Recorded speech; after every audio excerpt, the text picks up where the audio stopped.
in the chat.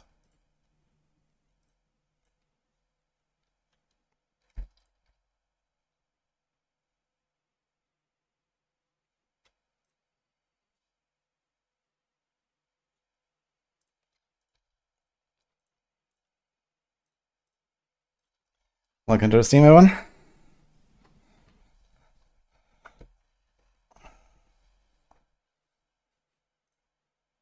We have some work to do.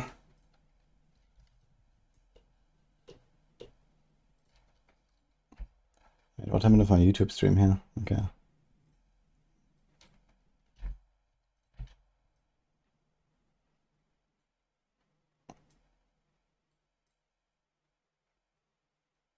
Okay, we fixed it. Let's go. I did make a TLDR of the patch notes, by the way, and I have a full video coming about all this stuff here.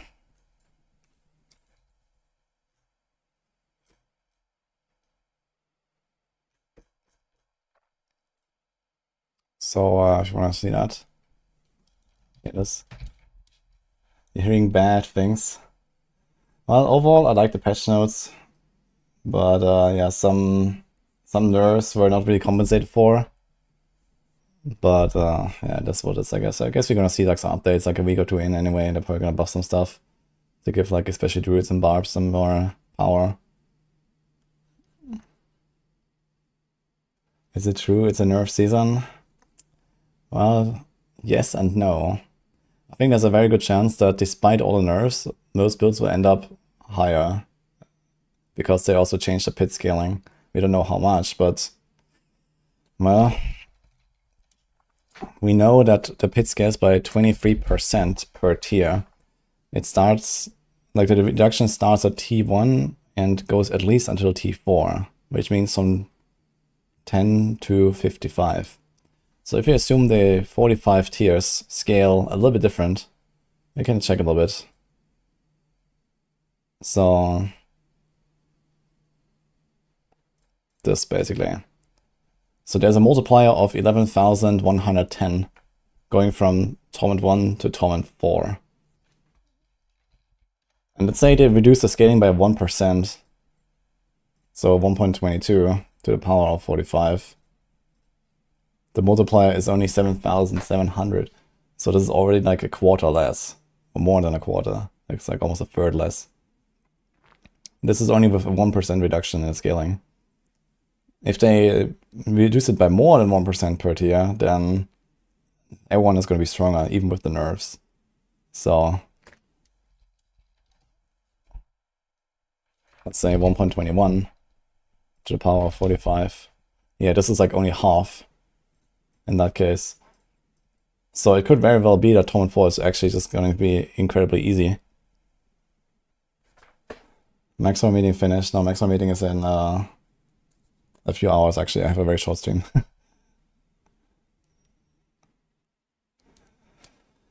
Yo, sub 6565, thanks for the prime. Is new Victimize a buff or a nerf? I mean, Victimize didn't exist before. Now it's actually a thing. Victimize is mostly going to be a thing for like ranged builds that don't want to do precision. Where previously you were forced into close quarters and you had to like, you know, jump in with like a shadow step and then you had the buff for a few seconds. So that was kind of clunky. So now you can actually just play like Heartseeker with Victimize and you just shoot. So that's going to feel really good. Is that chemical decent? It's mostly a poison TB thing. I mean, I'm not sure if we can do something with like, I don't know, Shadow Imbue, for example, or so. Maybe. It's weird, the first set they wanted T4 to be endgame challenge, now they make it harder, so now it's easier again. Yeah, I mean, we don't know what they did, right? So I think, okay, this is the live server. And I think it's going to be either this or this. Now the interesting thing will also be, will this continue into like beyond Torment 4, right?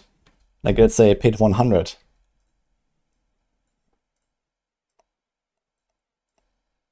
So let's see that.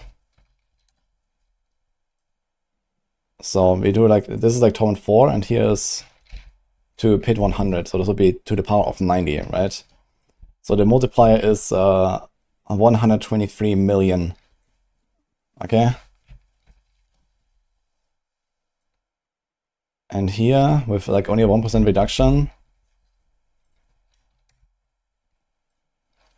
the multiplier is 59 million. So this is already half, you know, in the pit 100. If you only reduce the scaling by 1%, and if you reduce it by 2%, for example,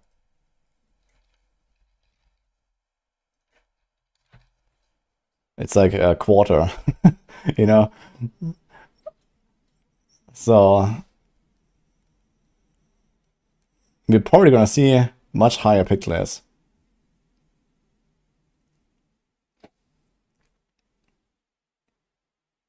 Technically, Roa Heartseeker stronger than base build. Roa Heartseeker. I mean, Rain of Arrows is just its own build. And there's like some variations of how you can play that. Yeah, one is with Heartseeker. So it's like pretty... Like with Heartseeker, you have the option to like very easily get the precision stacks, but you might not reset it so fast.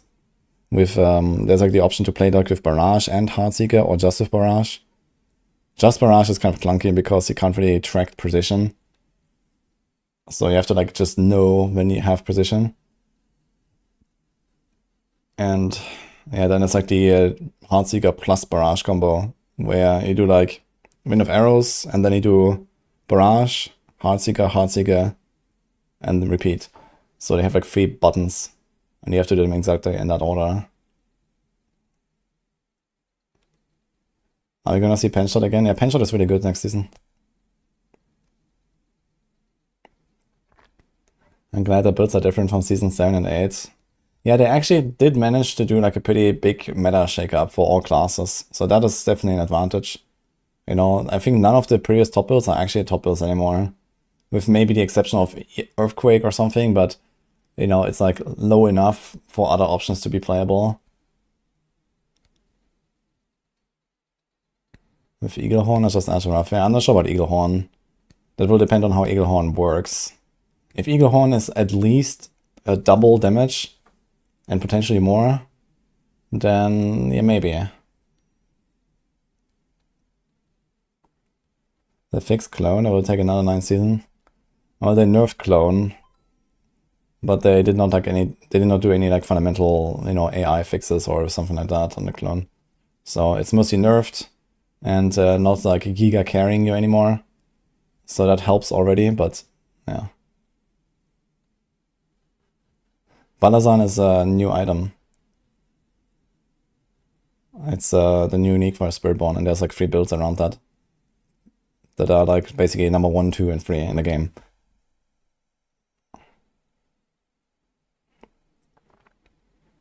How strong got Heartseeker buffs with the notes? I mean, Heartseeker can play Victimize now, which is nice. I wouldn't really call this a massive buff, but it's definitely ultimate comfy. Cold Clip is a buff, and you can use Pain Gorges now, I guess. Yeah, that's about it. So I guess it's gonna be slightly better, but I'm not sure how much.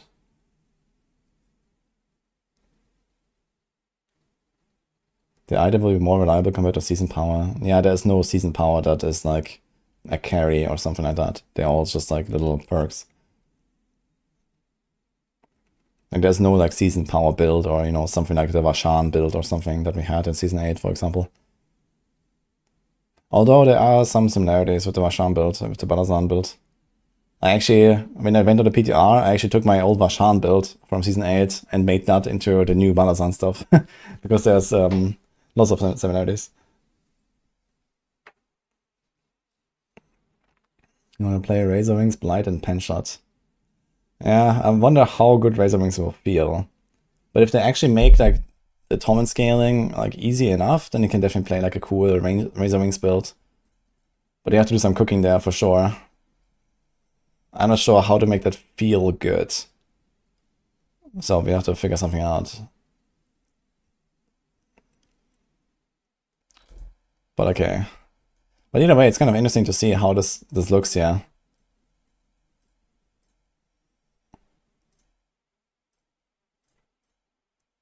And this also makes me believe that, you know, all the nerfs are not actually such a big deal. There is still like a bit of a gap between the builds and between the classes, but it looks like to me that despite all of the nerfs, even with like a very slight reduction in the scaling, we're gonna have better performance. Can do it to pit 100 now. I mean, it was able to on a PTR. I think there was like 105 with Flasher in there. And I'm not sure if that was actually an overpower build. I think it's not even an overpower build, so I think it didn't even get nerfed. But I'm not 100% sure about that. I've never played the Flasher in the build. I seem a lot more positive than the other big streamers. Well, that's just me, I guess. I mean, everyone is always baby raging, but I think a lot of people also kind of forgot this part here, you know, with the scaling. So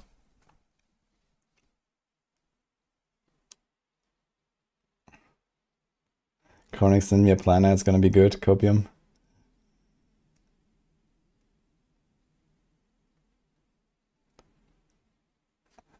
I think the Paragon board changes are a step in the right direction. Well, I'm not sure which one you mean exactly, but for Necro, they did the Corpse Eater thing from 5 to 3, which is good, I think, because that was just kind of like awful to use. And I still don't really want to use it, but I guess it's gonna not feel that terrible. Rogues, the no witness stuff is a good change, I think. I'm not sure what else do you mean. I think TB builds are going to perform very strong TB.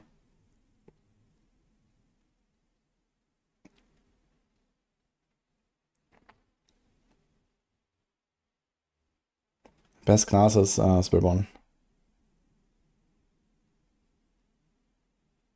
Razor Wings for Season 10 Infernal Hordes.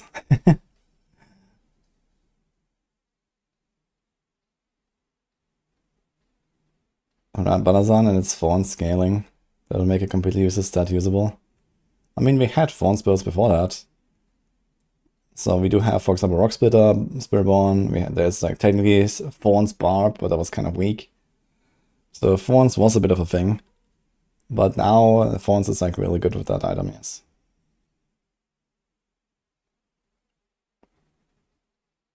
Most fun class in Season 9.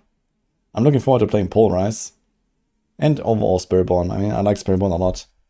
Spiritborn and Rogue, like there's lots of good builds and lots of fun builds. So I'm gonna play those two the most, as always, I guess.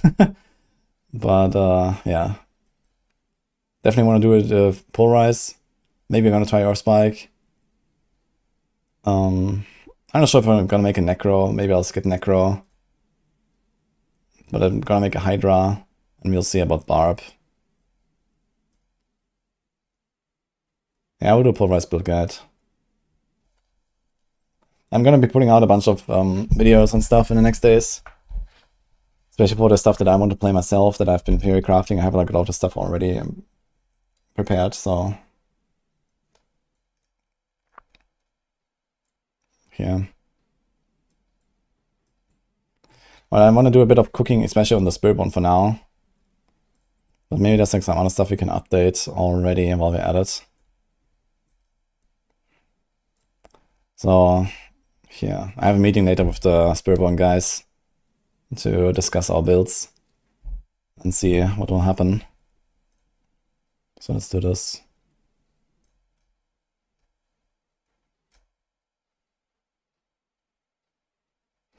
Yeah, a few things definitely need some updating here. So that's the Rake variant. Should probably do Quill first. Let's start with that. So this or this are probably going to be the number 1 and number 2. The Rake Balazan build and the Quill Balazan build. They're largely the same, but they will feel and play a bit different. Ahoy. Hi, Poker Pete. Thank you. Dance on Knives still top tier for speed. Nah, Dance on Knives is like just a leveling build, pretty much. That's it. Although I do have an idea that I want to try. When is the campfire summary video coming? Any minute from now.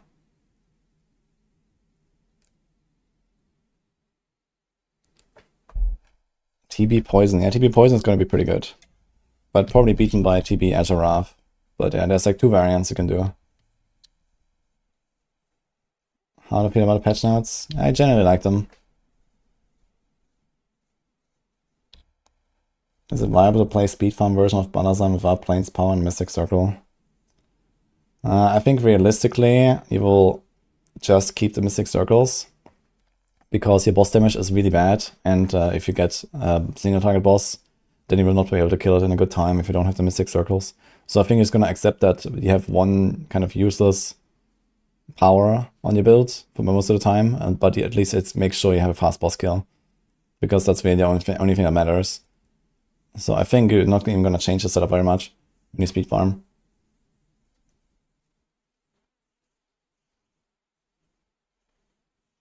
I have made Hydra already. It's on the Discord. Yeah. Although I might have to like take another look at it and do some tweaking.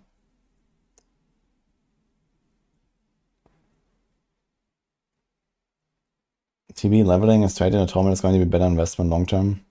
Yeah, TB will be good from the start all the way. But the main thing that carries it later is Azure Wrath. So you need to get like a GA, lucky hit proc, Azure Wrath, and then masterwork that, get a lot of attack speed. And then TB like scales really hard later with that, basically. But you'll be fine, TB is Twisting Blades.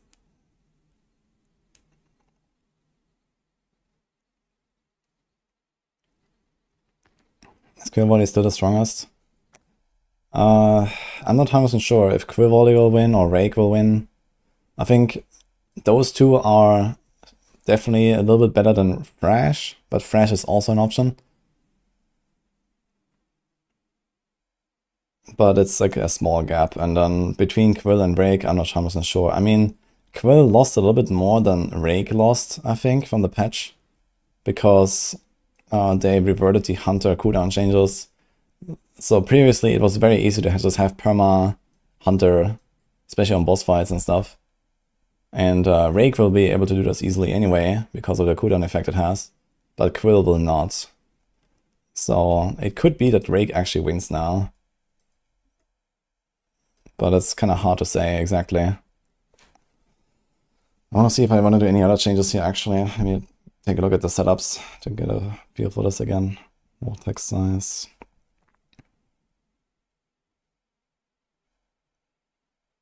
We're missing resistances here. Was I planning to add something else in there?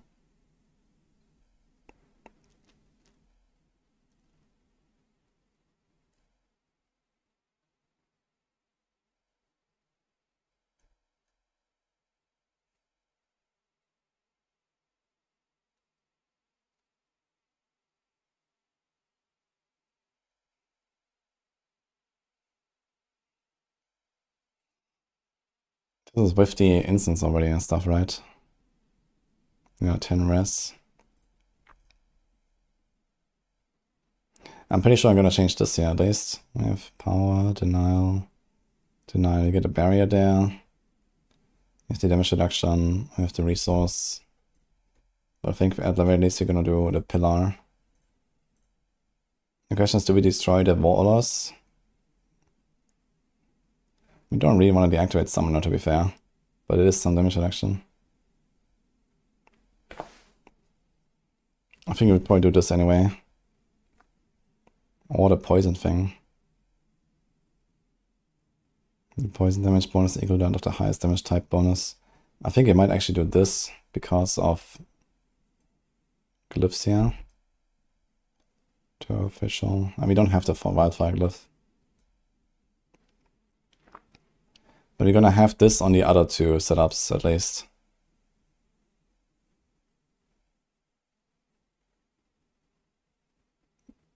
We don't need a cooldown reduction for Rake anyway. It's fine. Rake has so much cooldown reduction.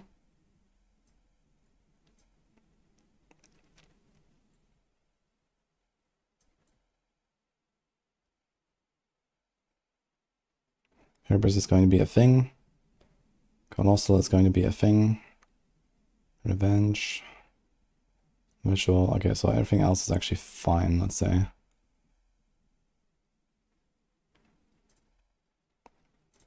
So we can do this.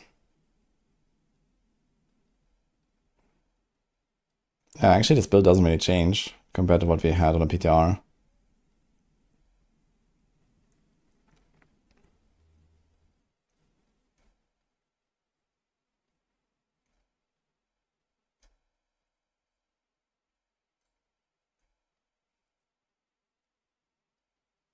So this can be removed.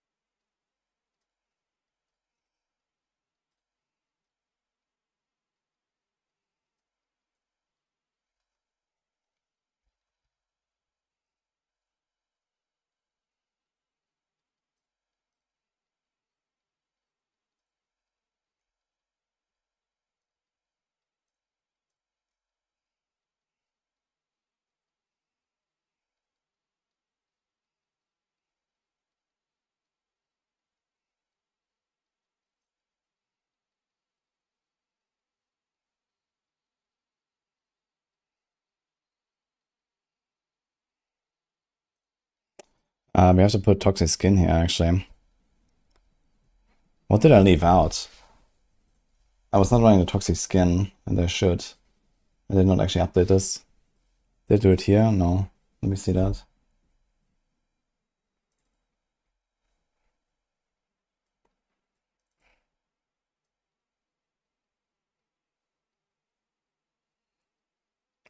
So here we have Toxic Skin, Armored Hide, Counter Attack. So he had no Ravager. And this was so fresh. I think I actually left out the counter attack on the other builds.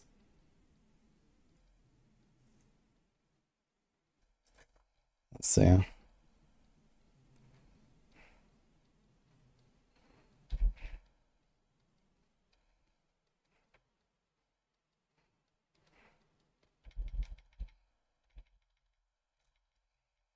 I think I did. I think I was not running counter attack when I was trying this later.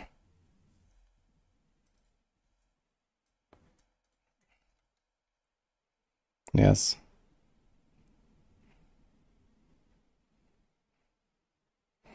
This also ensures that I have the 3 stacks of the pants most of the time.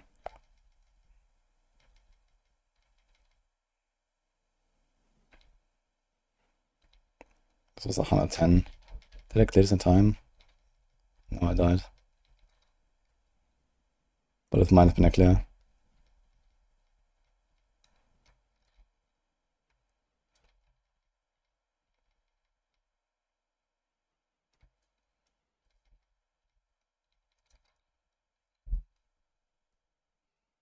Okay. Yeah, I think that's what I'm gonna do.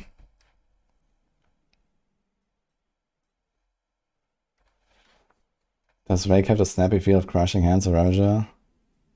It does do the same if you go for Measured Ravager, which for pushing you don't. But for farming you can definitely do that. And the thing is that, you know, usually Rake has only this cleave in front, but with the balance on pants you actually hit everything around you, so it's gonna feel kind of similar to Crushing Hand. So yeah, I'm probably gonna make like a farming variant where you have this and you just like teleport around basically with Rake, and that should be pretty good. I just need to like fix a few things here, so let's get 1 point here. What do we do?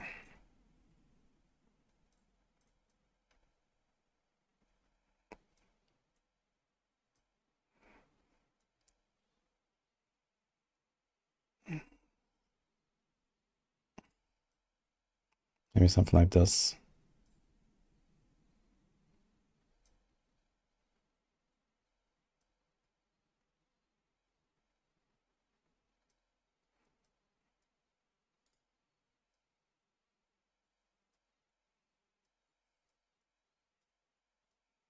Yeah, I think other than that is actually pretty good here.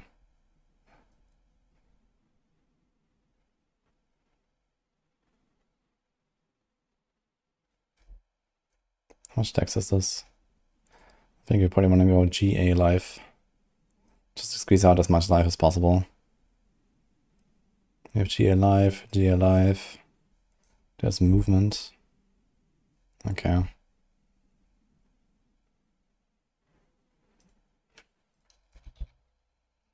Can we put res? The chance to heal until lucky.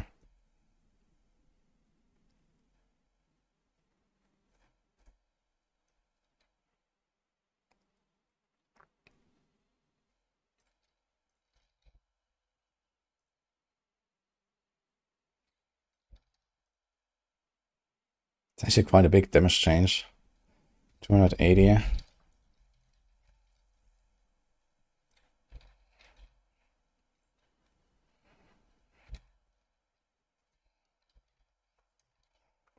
%8.5%.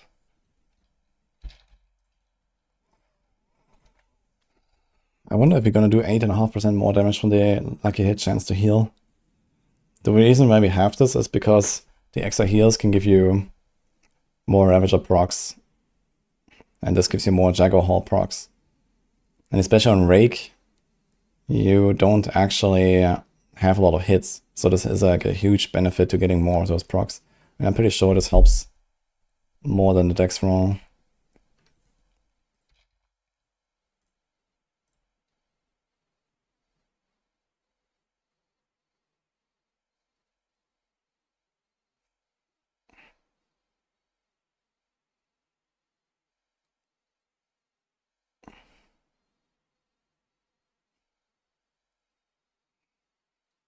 Yeah. Okay. How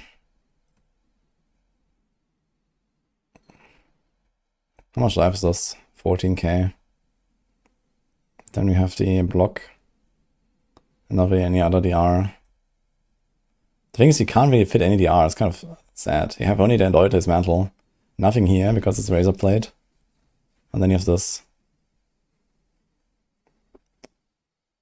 It's kind of a struggle.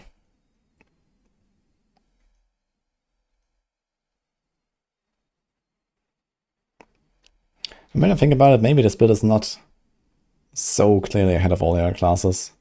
But probably still the best.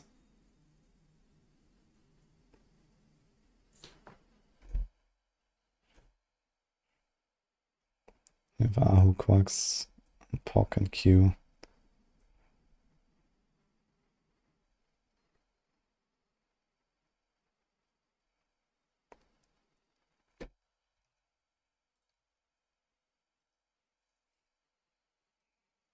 I did the Bulwark there, that's helped a lot.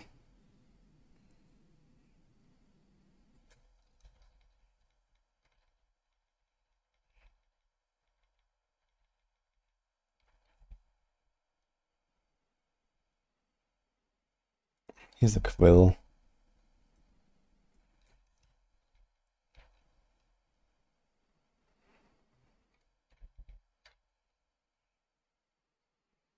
Oh wait, this is also Rake.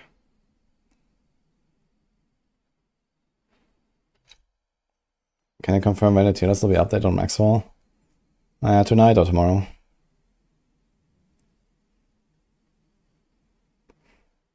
I imagine that maybe some people need a bit more time to like cook and do math and stuff. So you can like really pinpoint stuff a bit better.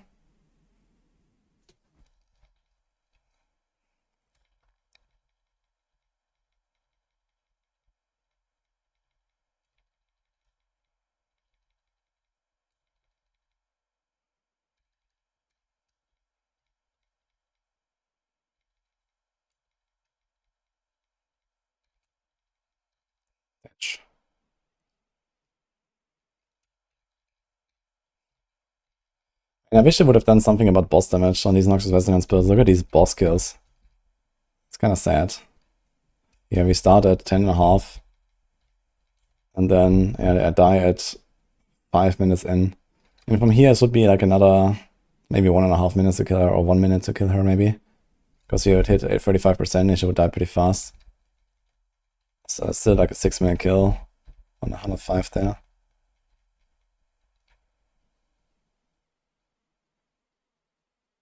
Here's a quill version.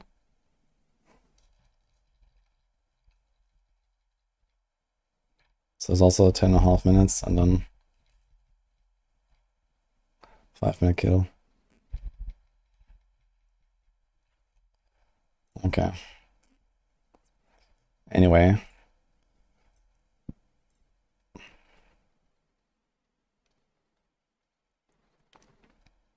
Actually, there is no counter attack, right?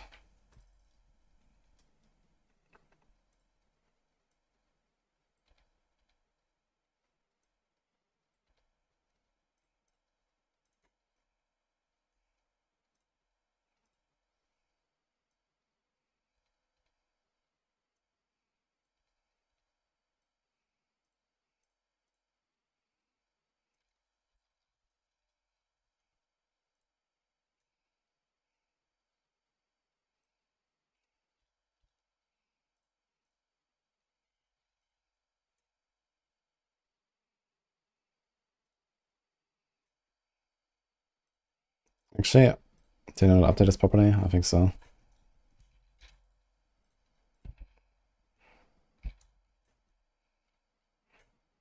What?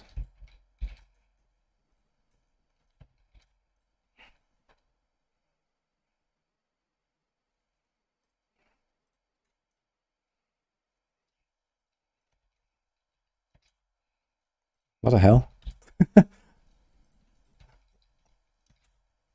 Why does it do that? When I copy paste this?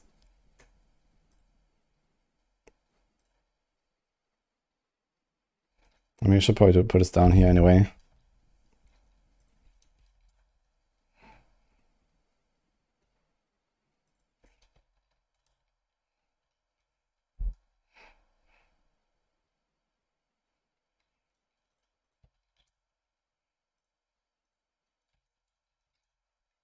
Okay, strange.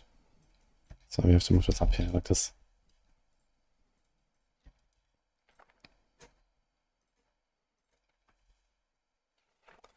Okay. Let's check this out. So first of all, is there any chance you're gonna do the Devourer?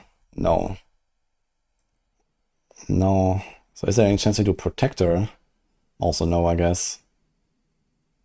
I go to Plains Power and a double dipping and stuff like that. I think there's no way we're gonna do something like Protector, but I could explore this for like other builds and for like speed farming builds and stuff.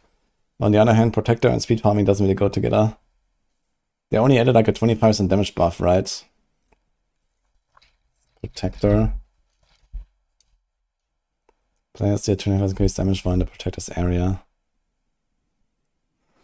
Its last 6 seconds.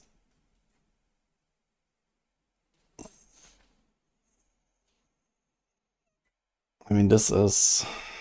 Okay, 30% less elite damage taken for 6 seconds. Unstoppable. I mean, unstoppable doesn't really matter, but it could potentially save you 2 free points from initiative.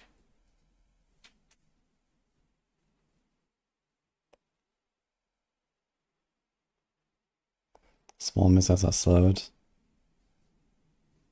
Creating a barrier for equal to 30% of your maximum life every 1.5 seconds. I'm not sure if that can actually stack. I want to see that. Also, what about barrier generation?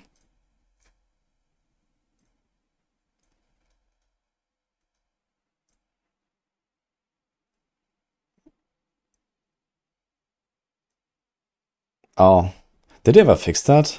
Oh shit. I'm actually not sure. Maybe it's completely pointless.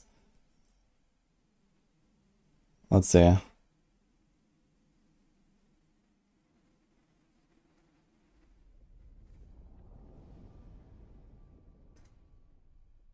set up it. Season is July 1st. Is currently still the best for starter Spiritborn? No, it's evade.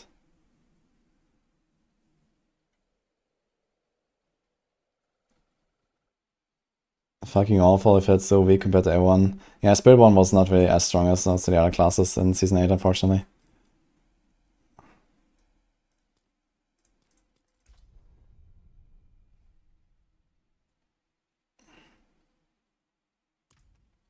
Yeah, Hydra will be good. when we update a planner, usually you can like pre-download like a few hours or so, or maybe a day before, so maybe on Monday.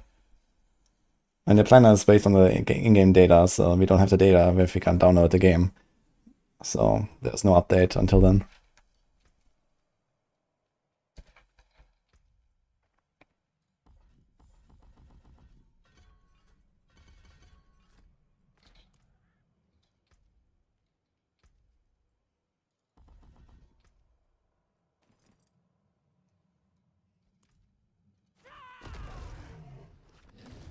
Oh shit. So it seems like they fixed that. And it also seems to like, you know, every hit gives you like the barrier, so in stacks. Okay.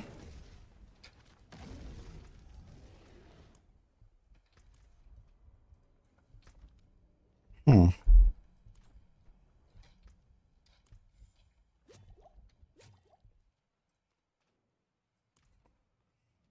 How many times does it do it actually? Every 1.5 seconds.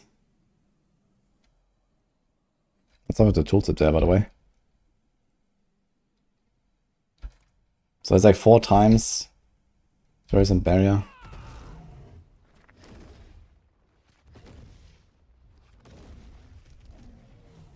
Okay. Interesting.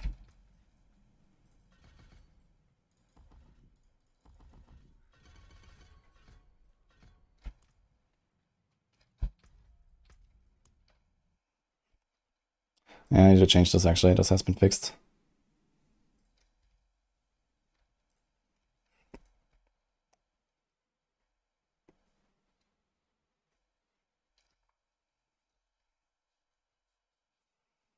So does that mean we might want to run Protector?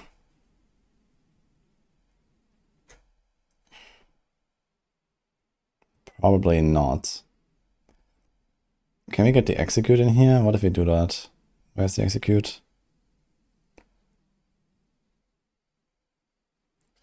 Bloody Charm. Let's get rid of 20% or less life. Okay, Hunter Executes at 35. So that's a pretty big difference.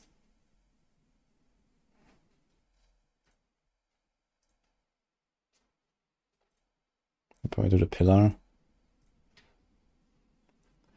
This is Denial. We need this for Denial, and we need this for Denial. And we kind of want to have this here as well, so I can't really change the seasonal powers. One thing we can change is this. Yo, May, thanks for Prime.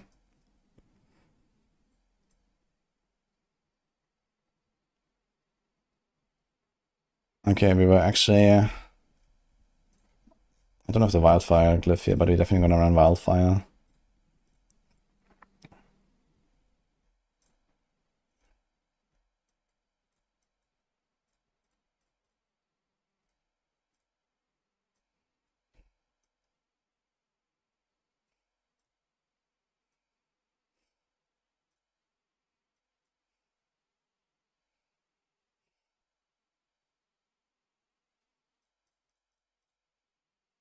Kind of want this there. Can I do like some better pathing or something?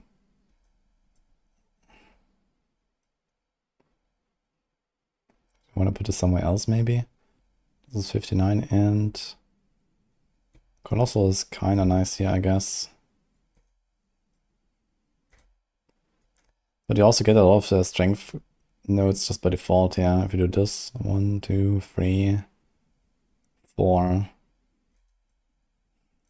It's very easy to get the strength. And maybe we're gonna swap this.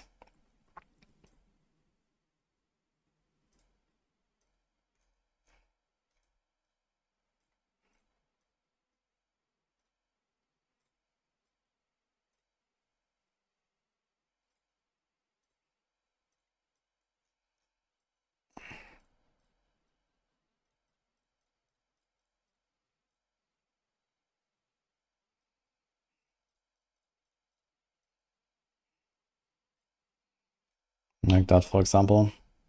It's like pretty efficient pathing. Let's see this.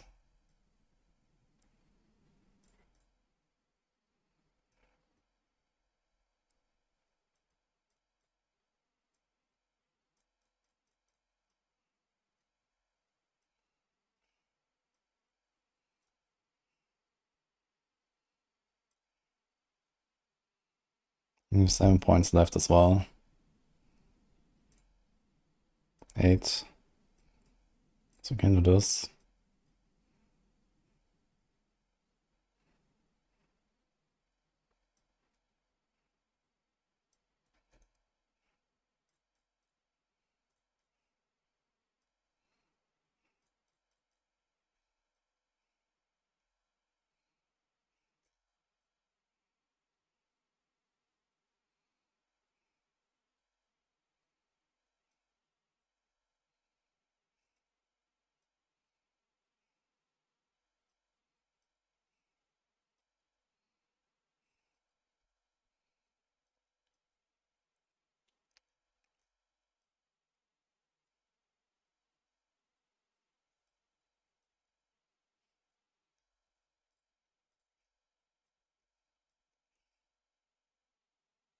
I think I can change here.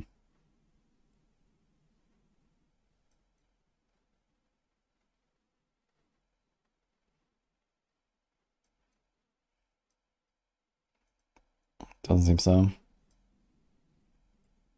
I just put a 1 dodge there or something.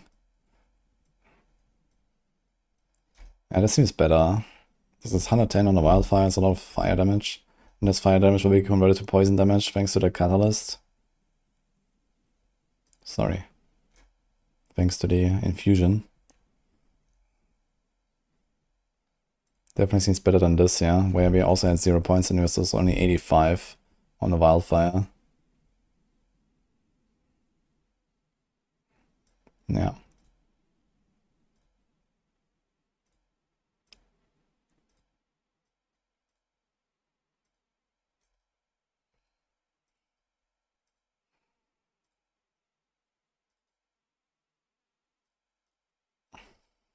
So we do this. So the reason to run the wildfire glyph is because you have the cooldown effect here.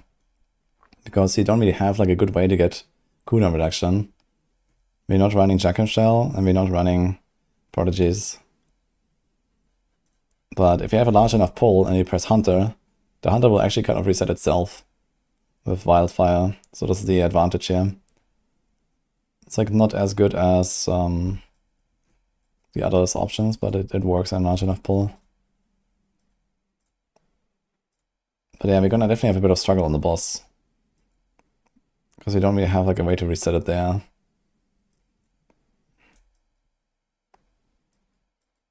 I think Rake might actually be the best version of this, to be honest.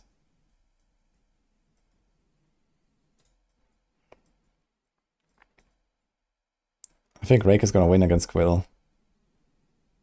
But it's hard to say. We also want a chance to heal here, right? Let's put that. So it's like we don't have a chance to heal on anything. We also want to get a max life. Calcs. Okay, nothing here, so... What did I have? Fortitude.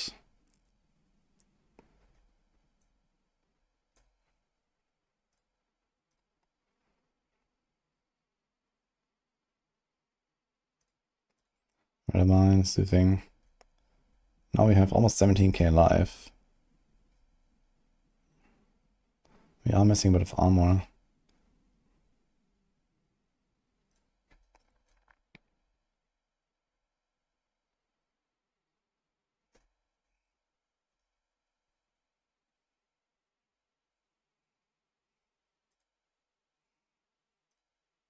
I think we don't really have an option. We have to do this.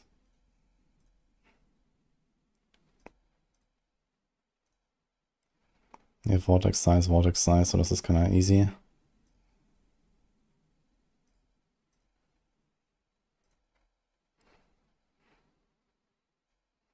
What if I move this one?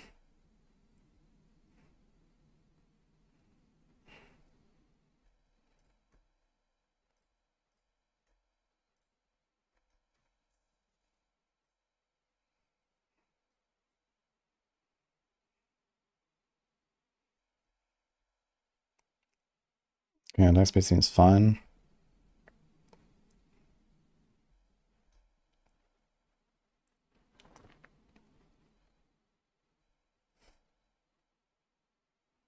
Do I care that badly about like a hit? Maybe not.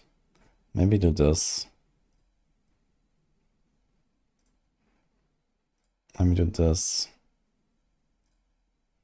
Because I think survival is going to be very important.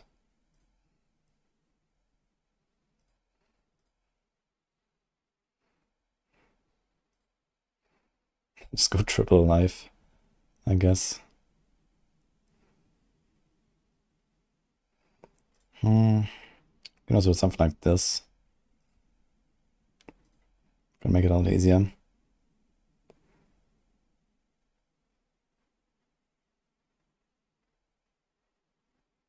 This is missing a thing now.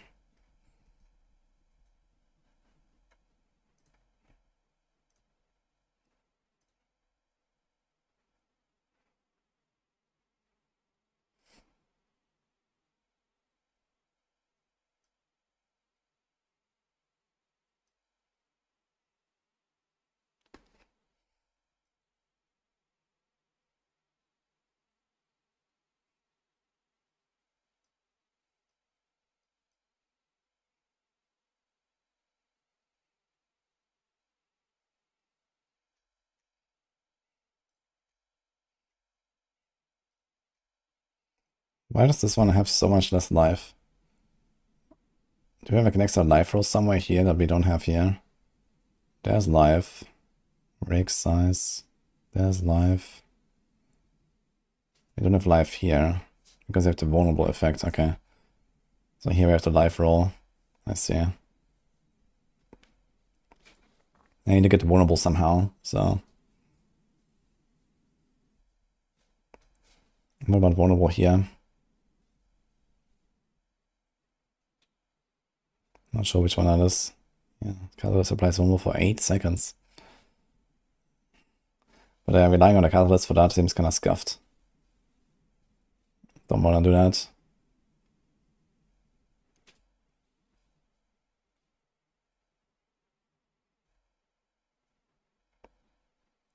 You just want to basic attack Spiritborn. Well, I have good news for you. Actually, I think I never made the setup. But I guess I should now. Yeah, it seems like Fresh is going to be the number 3 here. And apparently I don't have a planner for it yet. Or did I? Did I not make one?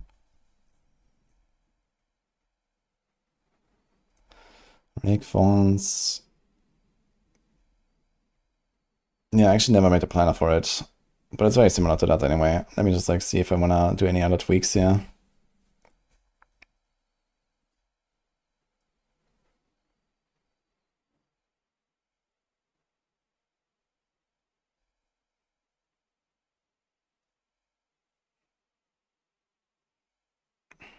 We probably take the Rake one as a baseline. Seems like we got everything, so let's do it.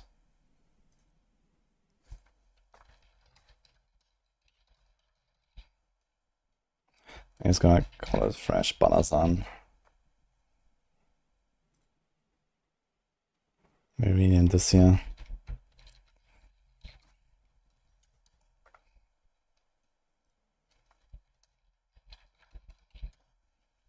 Okay.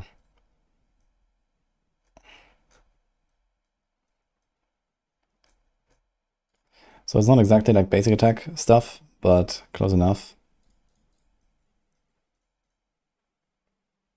We do this. I think there was like nothing else to put here, right?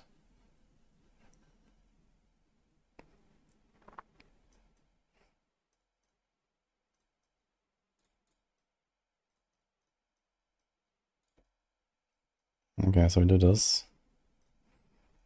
And I think other than that, not too much changes here.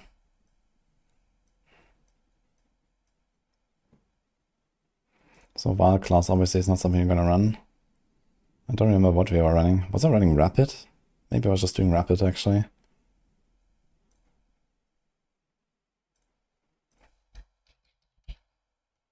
And this was Jaguar Hall. Potency. Which I think we were also going to do for the others actually, now I think about it. We have Quirrell cast twice. or Jack Hall Potency. So I think we do this.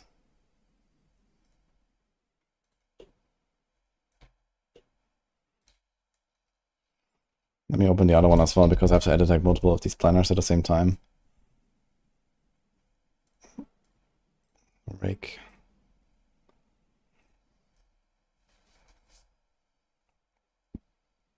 Chance of Rake to extra hit. Let's do this as well, I guess. Probably all of them go just for the potency. Because you proc whatever we need easily anyway.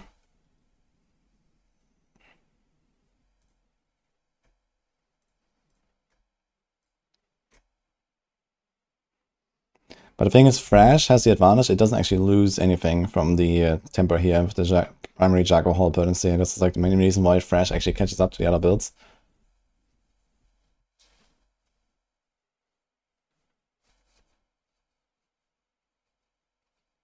Like the others lose the Quivotic cast twice or the Rake cast twice.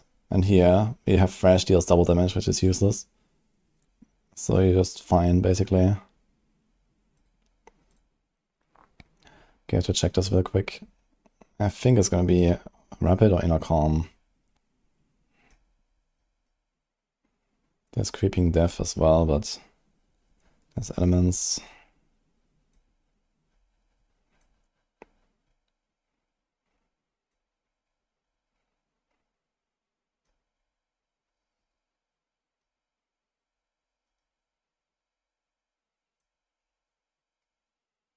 It's 35 attack speed.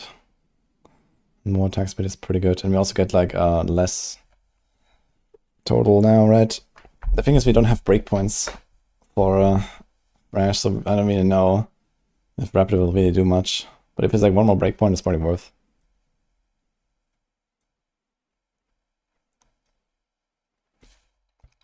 Otherwise, just Inner Calm, I guess.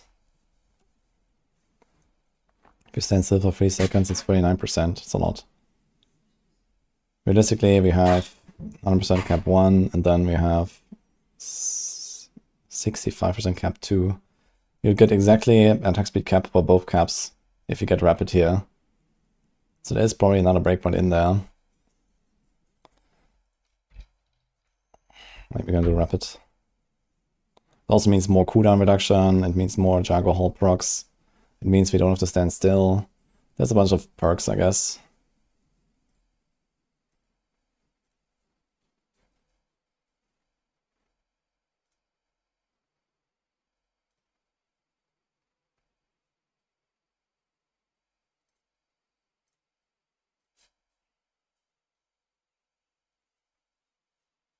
Why is double damage useless? Because the damage is not from Thrash, it's from the Balsam Pants.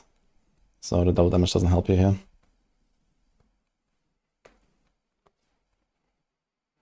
This entire build is based around these pants.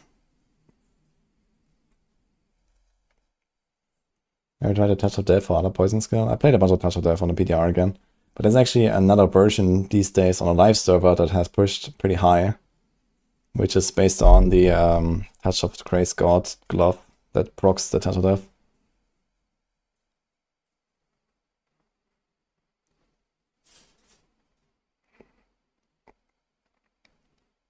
Okay, I think other than that, the build doesn't actually change very much. We have Potent there. We have this. We have the... I think I want to do Thrash size, actually. Okay. I think 185% roll is fine. Vortex there. Okay.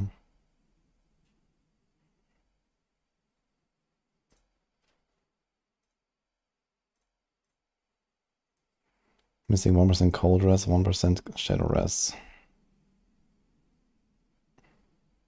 Fire and poison are overcapped. If that wasn't actually fire, we can just do this as well.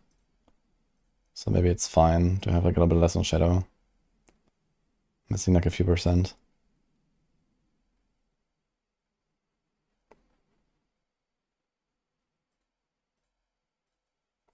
I should do the same here.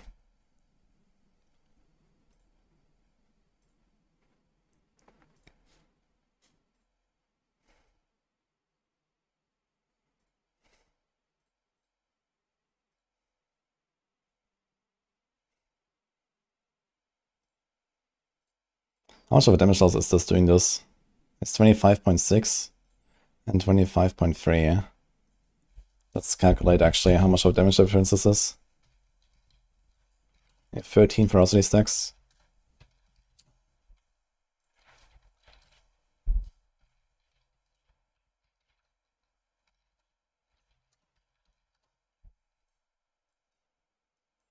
That's such a difference. 1.8% difference. Okay, that's fine, I guess. From like changing one masterwork from one to the other. So I think the rake size is probably preferable.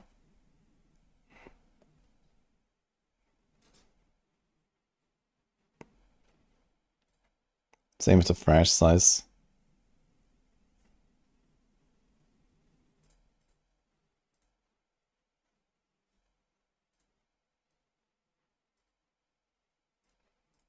Probably gonna do this here, just get a bit more life.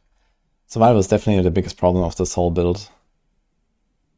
And the boss damage, okay, but that's only relevant for like pit 100 plus, where you really struggle to kill bosses.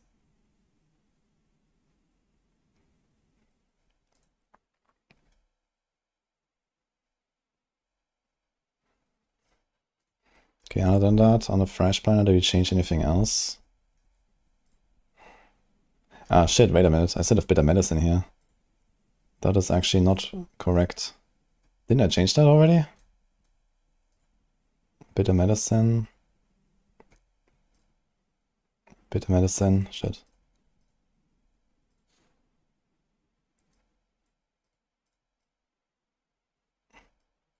Conversions.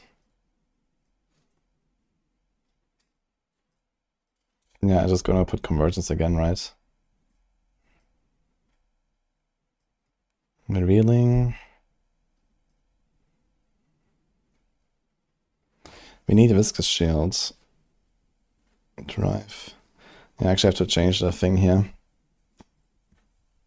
Bitter medicine is not working. Let's start with this one. So this had Hubris Glyph.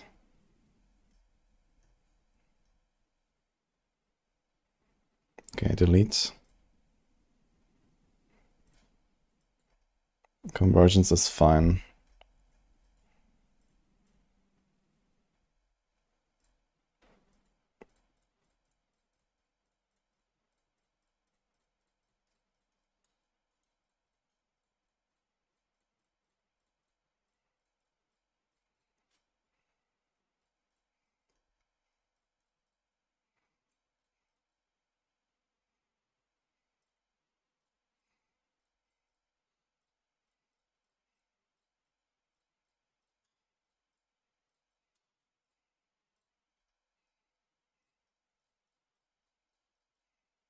There's a lot of auras here, so this will actually help a bit. And we have a lot of strength now.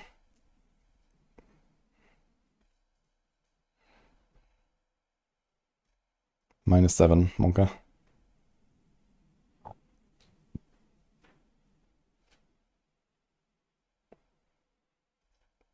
This has 74 strength. Do we have like a strength glyph you want to put there? No, the only one you have is Colossal, but we don't actually stack it. Just go for the minimum. So there's actually not really a reason to do this. Okay, so I think the Hubris here is fine. It also gives us this. You're missing 8 strength. Really?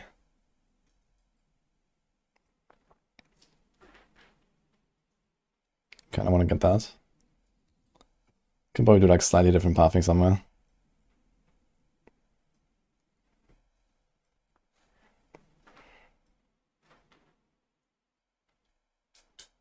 Like this.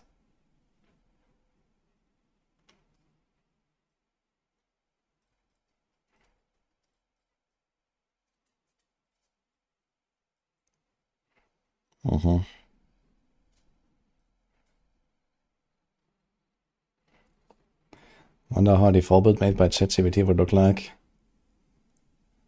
Yeah, I mean, I don't think they really understand like all of the like, you know, mechanics and how everything interacts with each other and so on.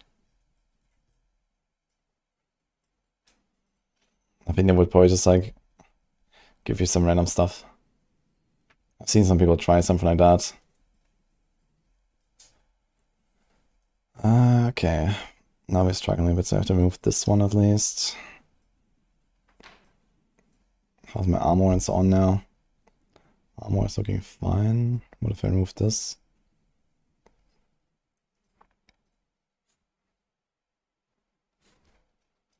We have a lot more life now. 1.3 away here and here, that's fine. Very nice.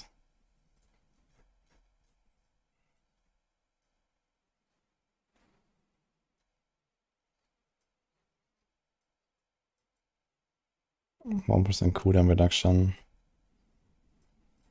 I think they're not that impactful. I can also remove the thorns. And this thorns. And this thorns. Because these are kind of small bonuses, so I think this is pretty fine.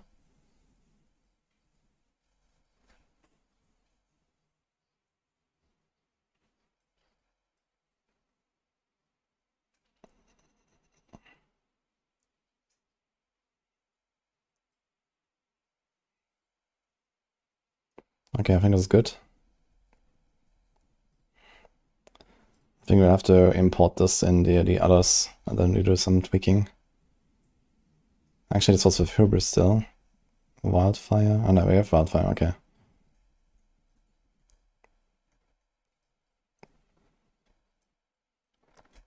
Okay.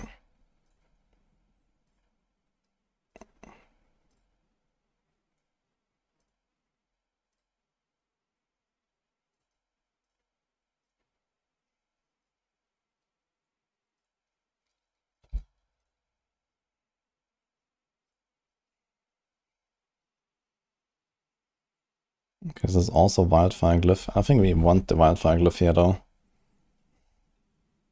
We can do Bane.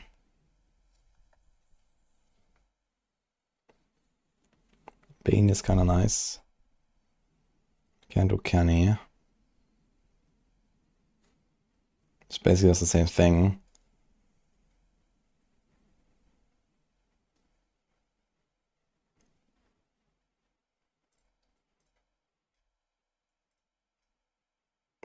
Bane works for the dot. Okay. So can do Bane. But there's not much strength there. There's a lot of strength here.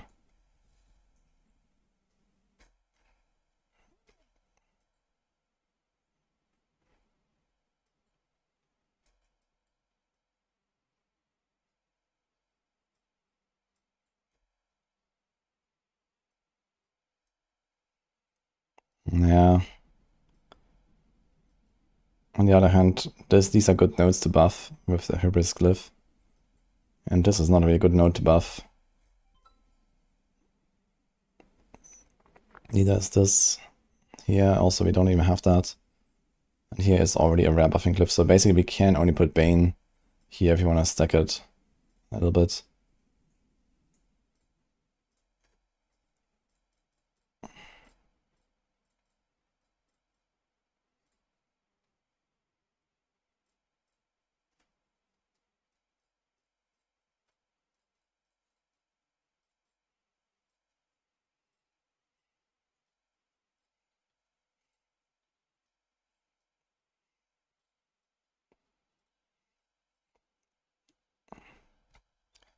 Not 63. Kenny is in, this is strength. Because here you have to ramp it, and here we don't have to ramp it. But you can get more in there.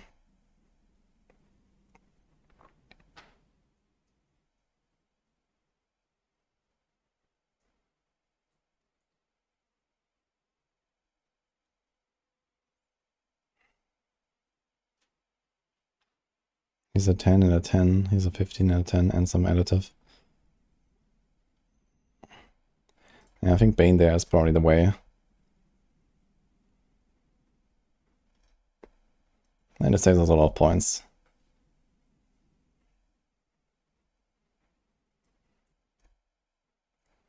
That's actually a bit weird here, so we can do this.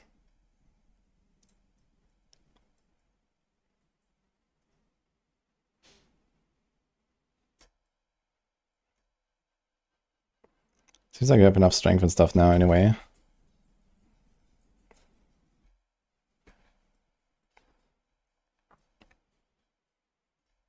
Okay.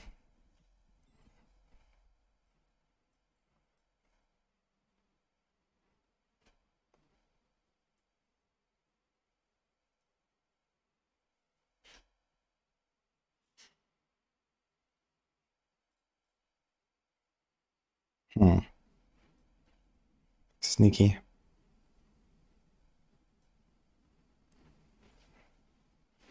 +5 dex.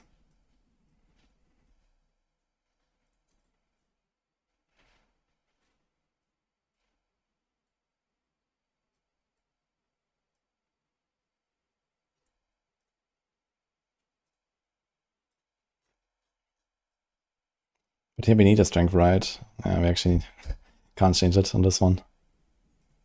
So there's just like some slight tweaks you can do here because you have the extra strength. But it's not very much anyway.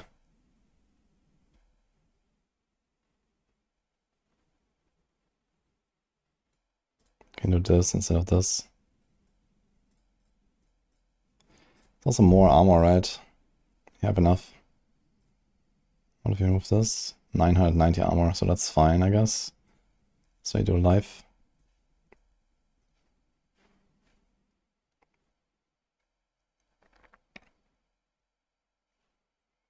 No, El Nino. Thank you for the sub. Is it true that Barb will be the weakest this season? Definitely looks like it. But maybe they're cooking a bit. Maybe you're gonna see something like the rise of Azarath Barb or so. I wouldn't be surprised. But yeah, overall, Barb got a lot of nerfs.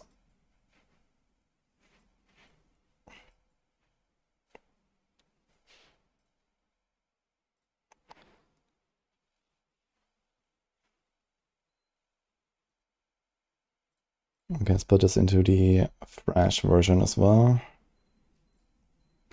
Import.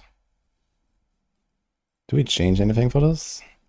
We want the Wildfire, Hybris, Ritual, Colossal, Revenge. So I think we don't change anything. It's like the same Paragon.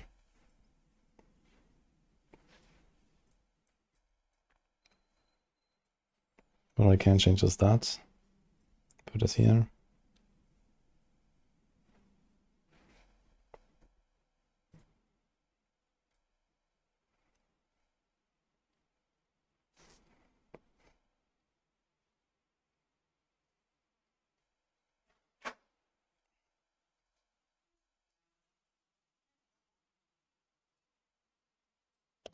Okay, one thing we need to change for fresh. Actually, I'm not sure. Do I need the resource proc? I have it here on the weapon. I don't think I'll need it.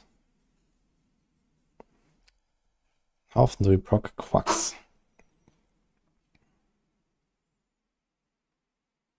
I mean, in a good pull, every second, right? So every second I need to get full resources for this. And I'm not sure if I can, if I don't have this proc.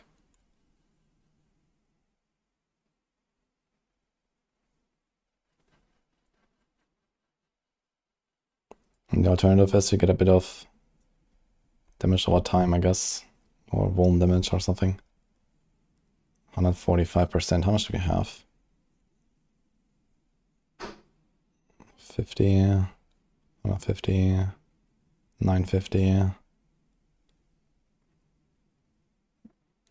1450.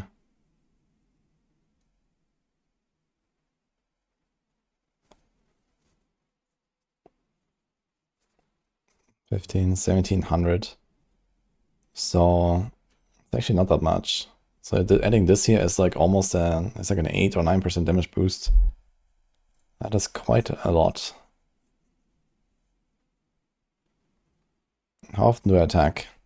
I get 8 vigor. Is that real? It's only on kill. Okay, so it's 8 vigor. Let's say we attack 4 times in a second. So we get 32. We have...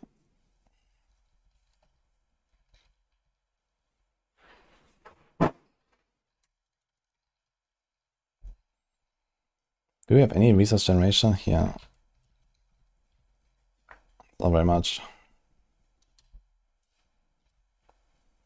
Yeah, I think we don't get around this. We need the lucky hit chance to restore. Because else we just don't proc the Quacks probably.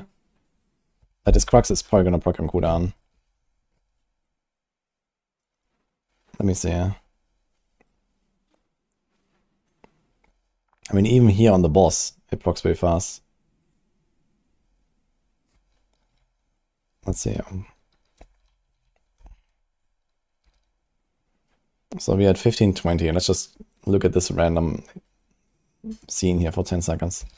1, 2, 3, 4, 5, 6. So it's a 6 procs in 10 seconds.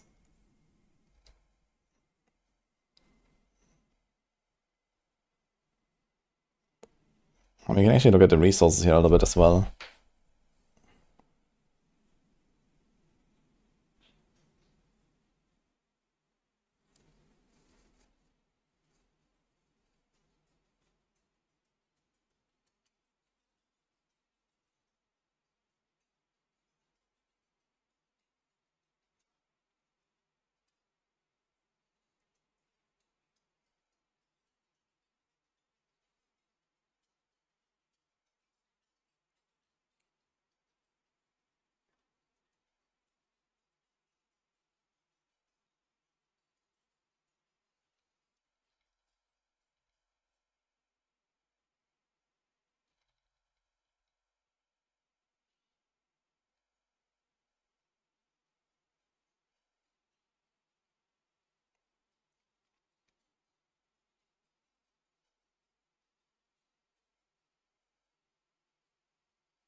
Yeah, the thing is for Fresh, you don't automatically activate Quacks. You always have to do it manually, because it cannot be procced by basic attacks.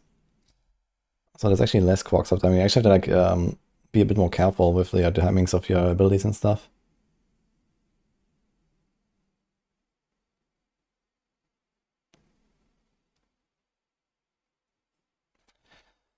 But either way, we're definitely gonna keep the resource proc here. I will try this probably and see if we can get rid of it, but I don't believe we can get rid of it. And if you can, it's gonna be a very minor upgrade. There's no other good way to get resources in here. I mean, okay, maybe actually we have this as well, right? Again, 20 per second. Did I run this actually? I think we were running this, right? Let's see the boss fight again.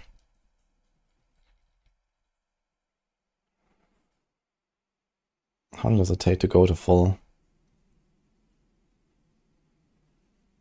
It is pretty fast, to be fair.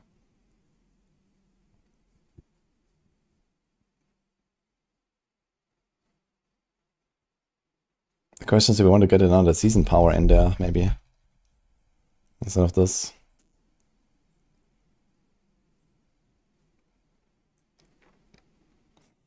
You can get some Fortify, which is not terrible. Can destroy the barriers.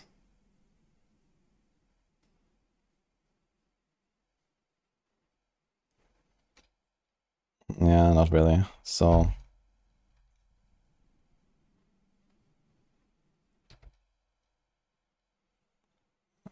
yeah, Spiritborn is gonna be very strong next season.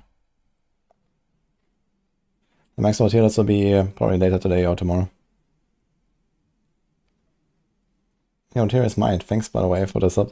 I just saw that. I'm going to play Death Trap Rogue next season. Probably not. I mean, okay, maybe I'll make it just to kind of see how it feels now that they removed the Giga pull. But it's basically the Season 6 build again, right? And I played a lot in Season 6 already. And in Season 7 and in Season 8, so... There's plenty of other good stuff on Rogue. And available.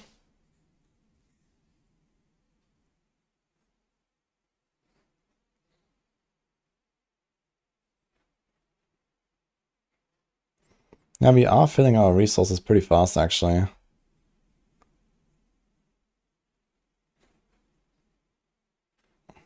So you might not be able to fill it in every second, but you also don't really proc quacks every second. So it's fine. So I think we're gonna remove this here. Let me put vulnerable damage. But we keep the reactive ooze to help us with the resources.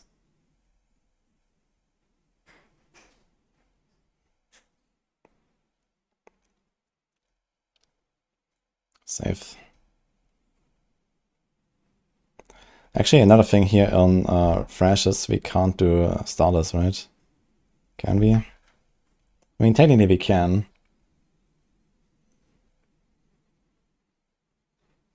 It's gonna feel a bit clunky. Was I using it here?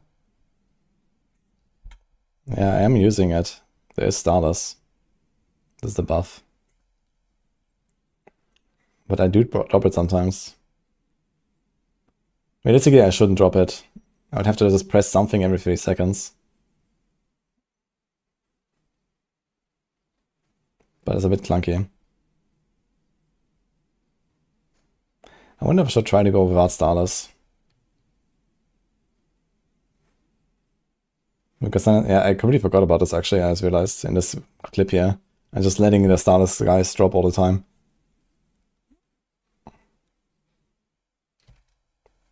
So I want to see if there's an alternative.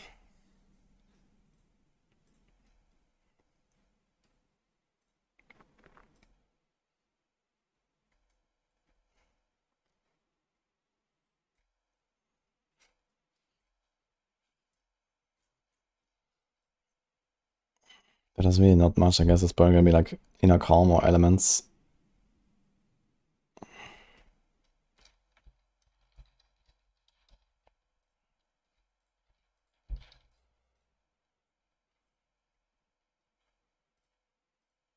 Get a bit of life, I guess, which is nice.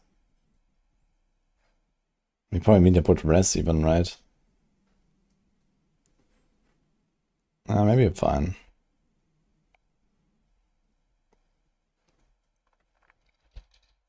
Do we just put dex? Your attack speed, heal.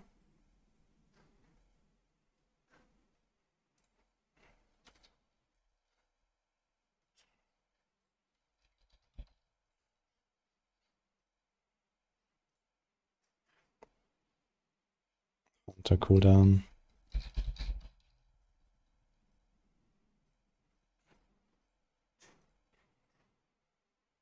And I'm missing 24% attack speed here. We have attack speed, attack speed, attack speed. Just can't get the attack speed done.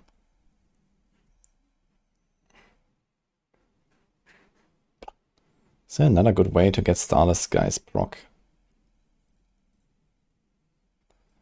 We don't really have anything where we can like randomly spend resources.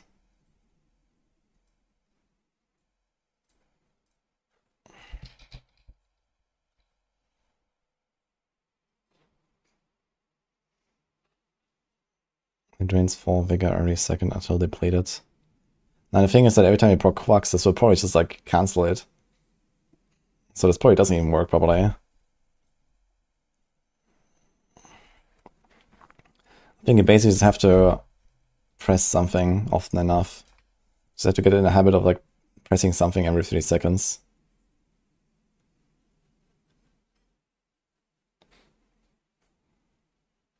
Which kinda sucks. But you kinda have to do that anyway for the Quacks procs. Like if I don't proc my starters, I also don't proc my Quacks. And I actually lose a lot of damage. So it's just like a more complicated version to play, I guess.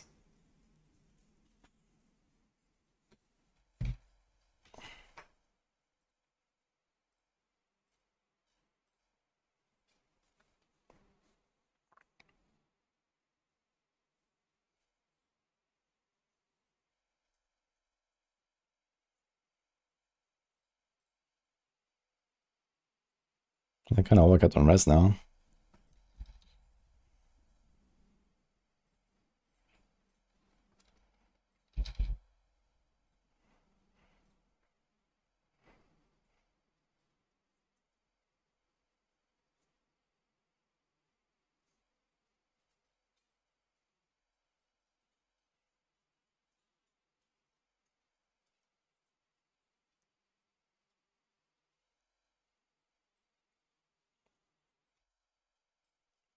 I've not really played Grim Dawn now. Just what I saw from Nini, because it's like one of her favorite games. When you tested, starving Ravagers does stay up with Quark since you gen so much resource. Okay, in that case you could probably do that, right? To keep the starters going. Instead of Rapid. This would be like a more comfy version of doing this, I guess. Especially for like farming and so on, I think you probably want to do that. I think for pushing, for the tryhard setup, you probably keep the Rapid. But okay. Especially with the reactive ooze, maybe it's fine. Maybe they like out-regions it basically and it's okay. It only takes once per second. Okay, so it's kind of unlikely that it hits exactly in a moment when you have nothing, I guess.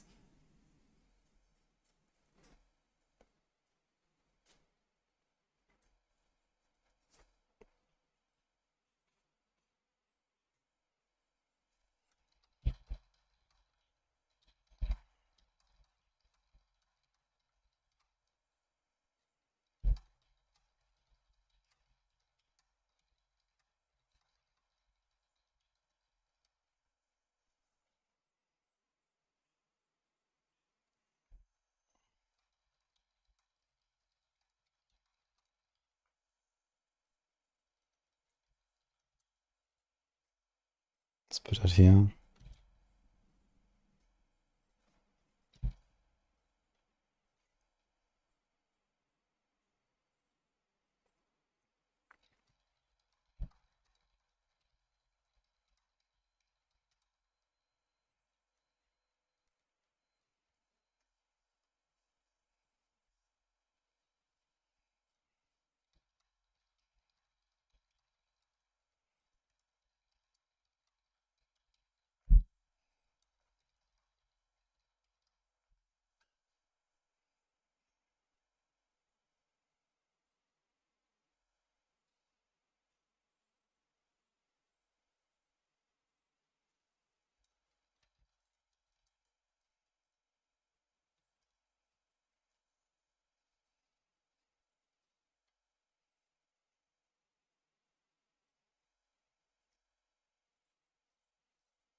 Okay. I think we kind of got it. And the thing is, there's not really like a starter version of this build anyway, right? Because you need the Balazan pens to even play this build. So you basically just make a version without the starters, and yeah, the rest is just kind of a given. It's not hard to get a loyalty when you also have a Balazan anyway. Same for Razor Plate. So whenever you get these pens, you'll also have the rest, yeah, pretty much.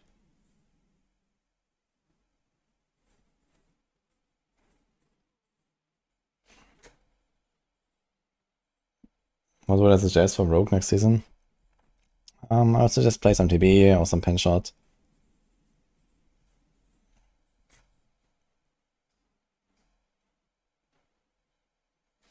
I tried keeping stars up with just Quarks, it's very hard. Yeah, I agree. And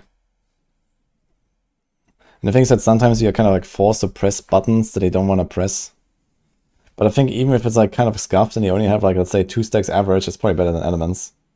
You know? I mean, we can take a look here.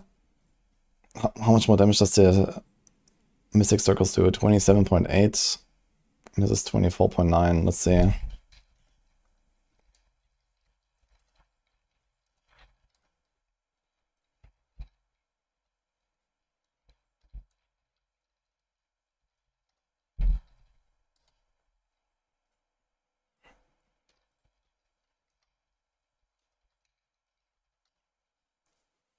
So just on the Mystic Circle potency is actually an 18.6% damage increase. That's actually not bad. And then if the elements aspect, which is a 17.5. So those two things together are 40% DPS. Then you have a Hunter cooldown, which is probably pretty irrelevant, but does help a little bit. I don't know, let's see this here. Okay, we have like the old Hunter mechanics where it's, you know, I execute something and then... Okay, let's see.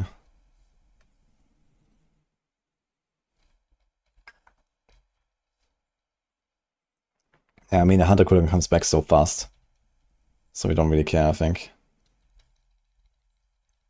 But on the boss, this might actually be kind of noticeable where it helps us to have better uptime.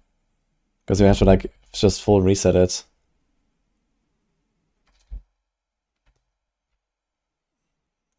So maybe just don't go starters.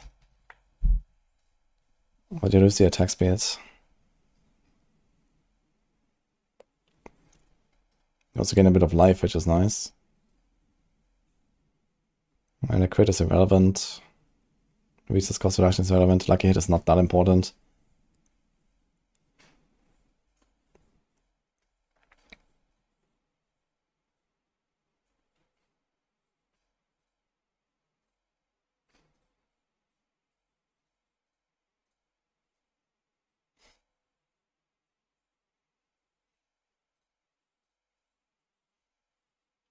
Yeah, we're missing 22 attack speed, man. That's a lot.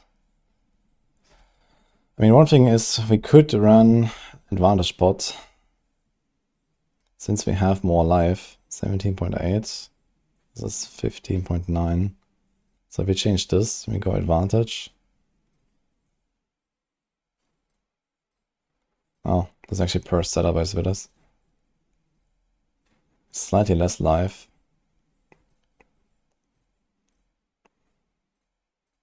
But this could be the way. Yeah, it'll be good to know at the breakpoints. We don't have the breakpoints.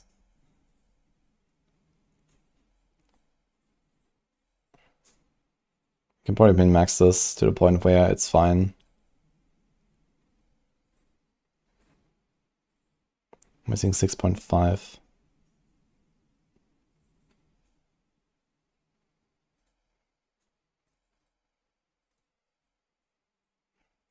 Missing 1.5.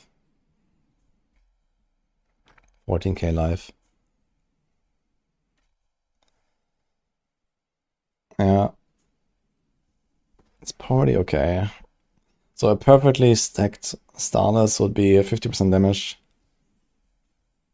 But yeah, we have the Hunter cooldown. That will be a slight benefit. We have the Mystic Circle. The Mystic Circle and the Elements aspect is like around 40% damage together.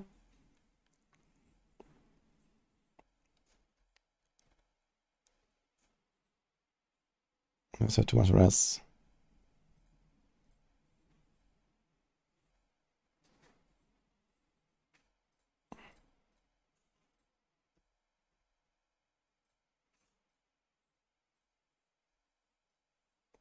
So something like that, I think. We know the 10 frame breakpoint is somewhere in the 190s. Great. For fresh, you mean?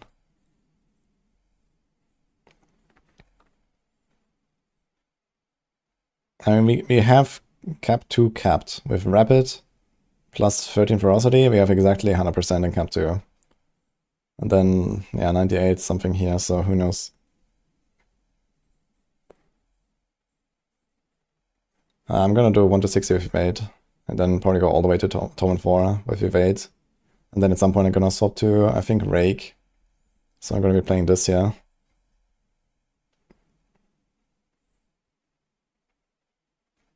I think Rake is gonna be like the best feeling version of these. Because of Thrash, if you play with starters, you have to be pretty try-hard. But I mean, otherwise you can also do just no starters, and it's not gonna be try-hard at all. So I'd probably prefer that.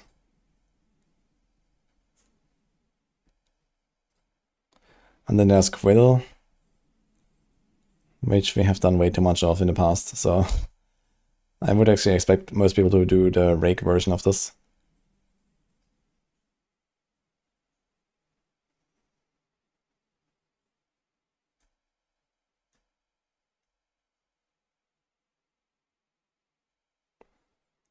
Cool body layout. Speaking of, I should probably take a look at some of the other actual builds here. So I think this is kind of in a good spot now.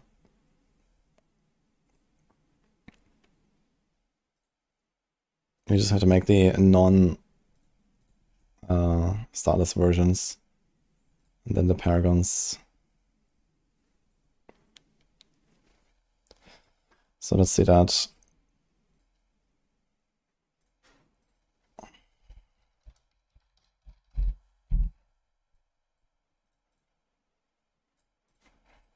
So it's basically delete this. Oh, wait a minute. I just realized we have the 20% attack speed thing. I completely forgot about that.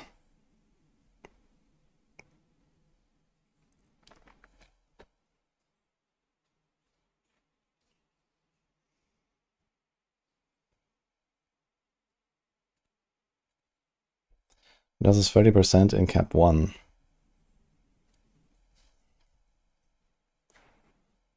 Should probably solve a lot of problems there. Because realistically, this thing stacks very slow. There's only like for push, basically.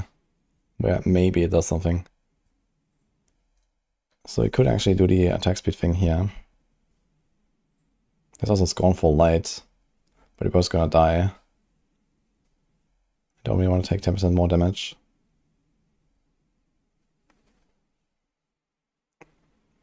Six primary, 8 life, and unhindered, and the Jewel Guardians.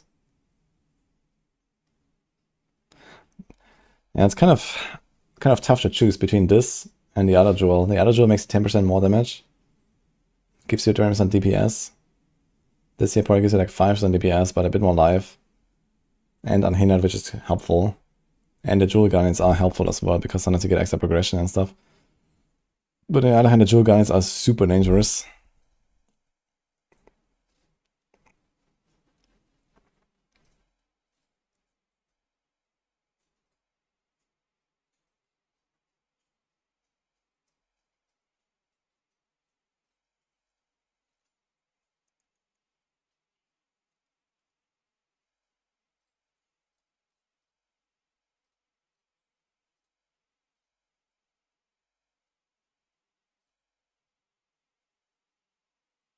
Okay, 12% attack speed.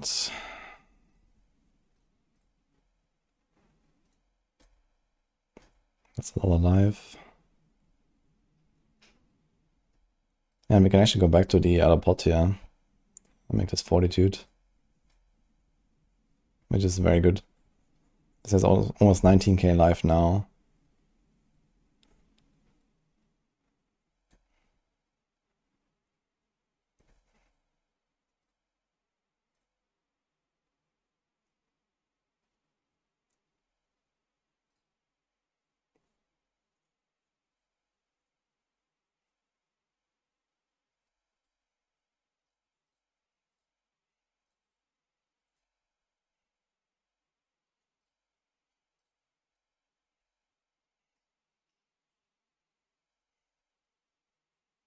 I have so much attack speed now.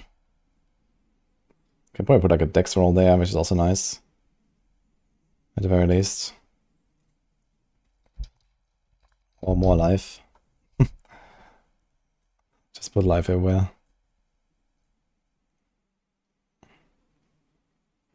19%.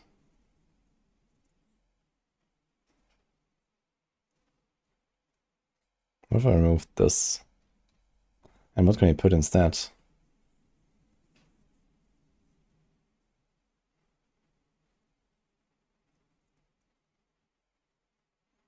There's like no other stat we can put on a glove, so we have to keep this. Unless we do the Vuln proc here. And the dex here.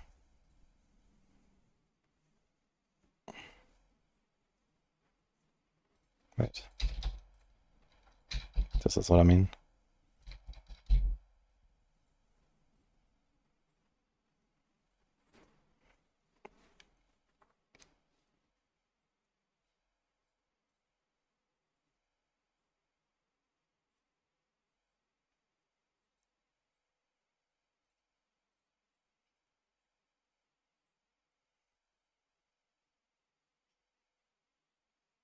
So to get it is like 33%.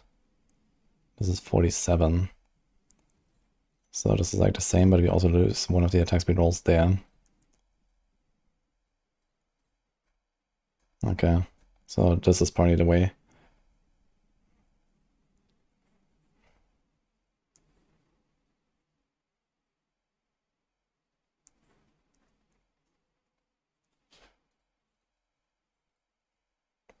We're probably going to do something similar here as well. 30% attack speed is a lot. It's like 2 rolls, basically. You can get like a dex roll here, dex roll there, or something like that. And then we have something that's kind of comparable to the 20% extra damage stone. But we don't take 10% more, which is kind of important.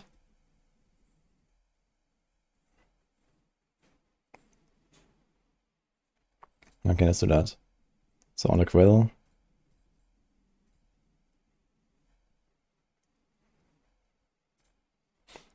We have this already selected. Let's do dex.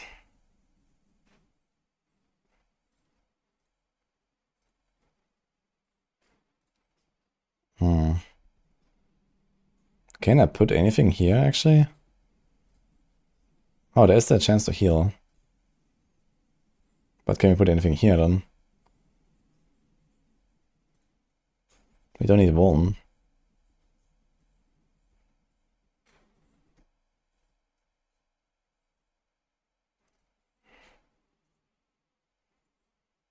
I guess not. Armor. Okay, we can put armor on the glove. And dex here. So that's an option, actually.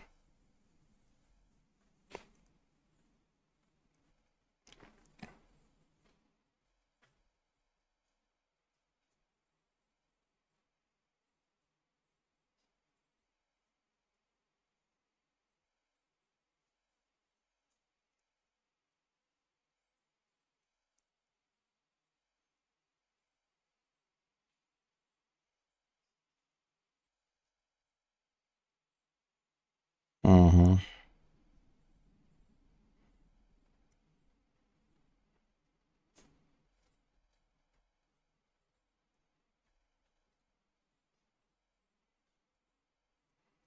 And here we delete this. Attack speed, res, elements. That is accelerating. It's maybe not the worst idea here. Let's go accelerating. So we cap out the attack speed. Might be worth it.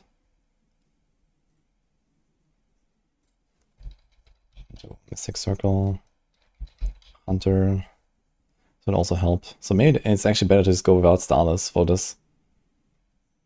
For Thrash, it seems like it's worth it, and maybe for Quill as well. But for Rake, you're probably gonna keep it.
This is already done.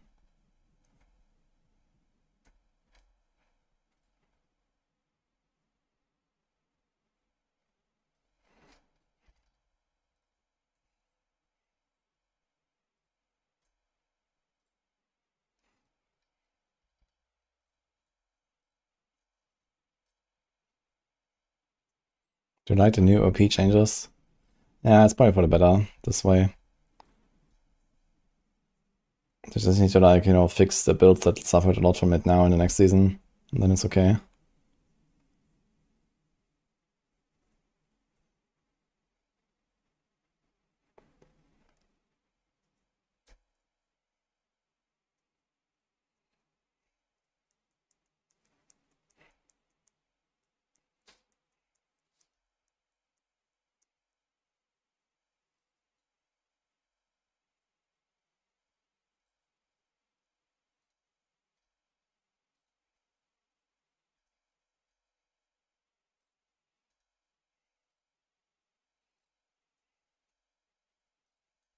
Okay.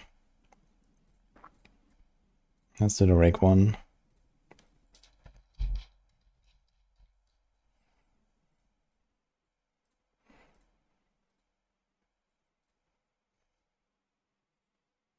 Oh wait, we didn't fix this yet. Das ist Myriad Stone. Then we need less attack speed. A lot less attack speed.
Okay, I think the planners are fine now. We just need to fix the paragons a little bit.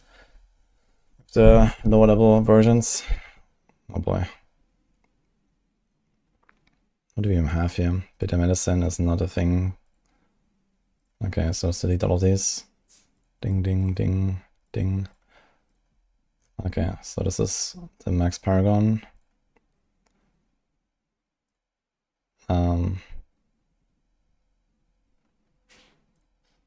Okay, we do this. So let's start removing points that are not so necessary. Just basically a bunch of stuff from all of the glyphs and so on.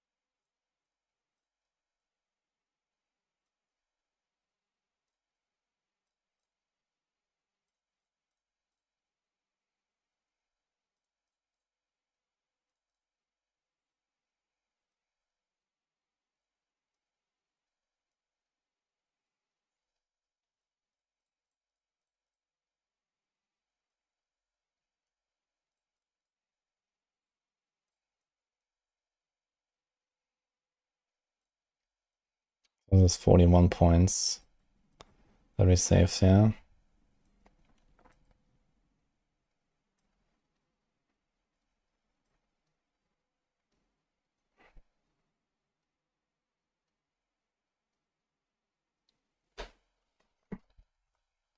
That's 259 Paragon. That's fine. New variant. That starts with even less. But you'd have to probably move a bunch of these like live nodes and stuff. It's gonna be kind of painful.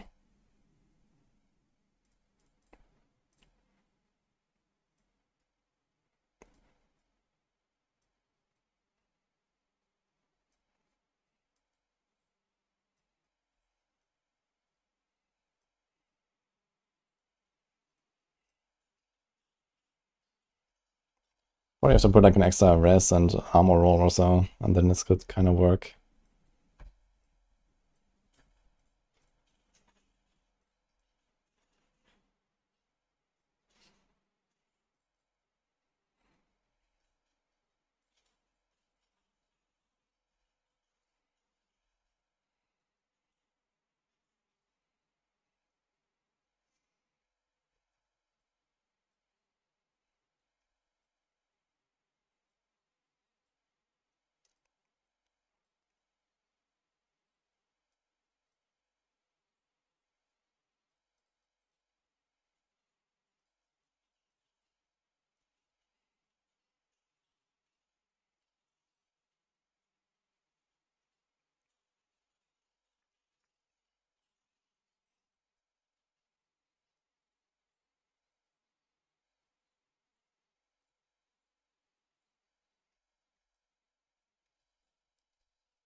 Okay, so something like that.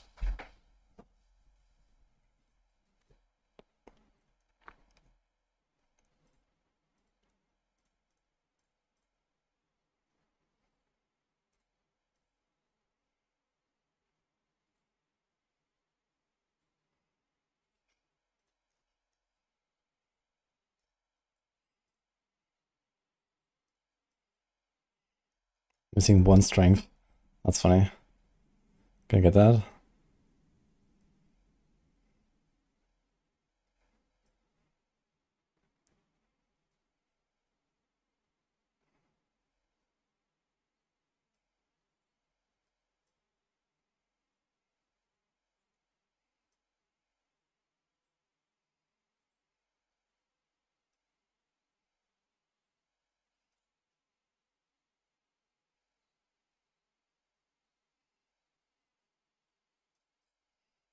Yes, we can. Okay. Fine, I guess. Here as well.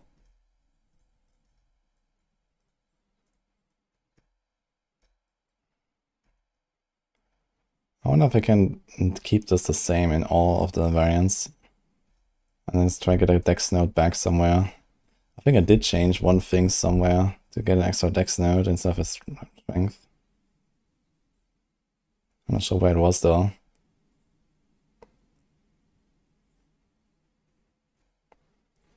This. Okay.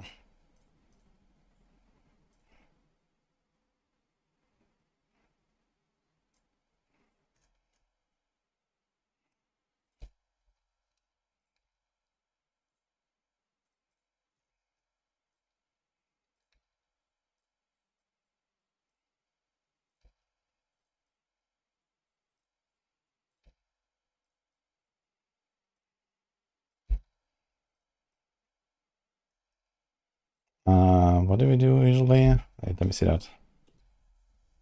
The paragons.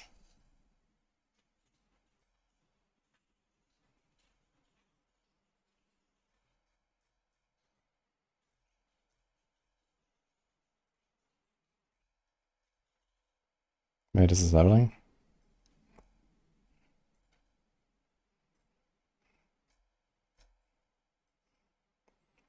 So 15, 46, 100.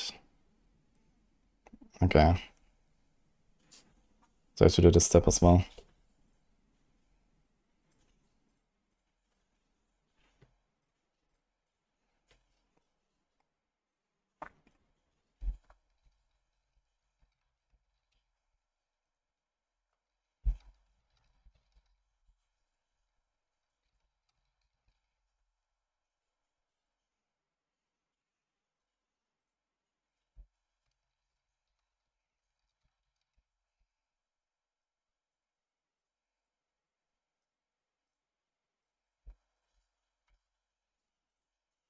Spiritborn's the way to go, season 9. Yeah, it's the strongest for sure.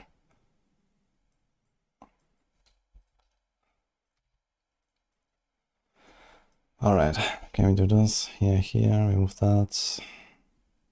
Okay.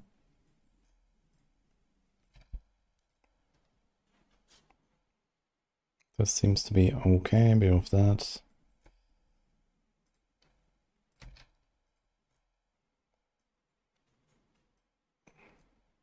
This is 4 and this is 4. We do this.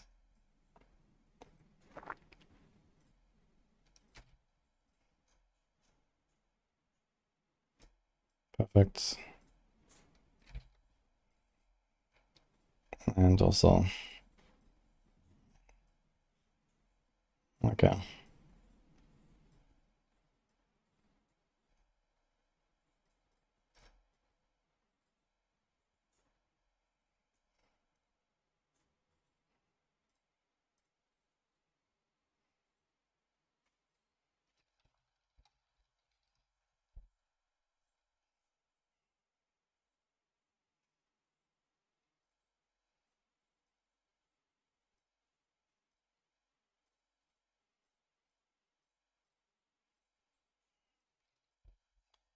I think that the Quill Volley setup had exactly the same paragons, right?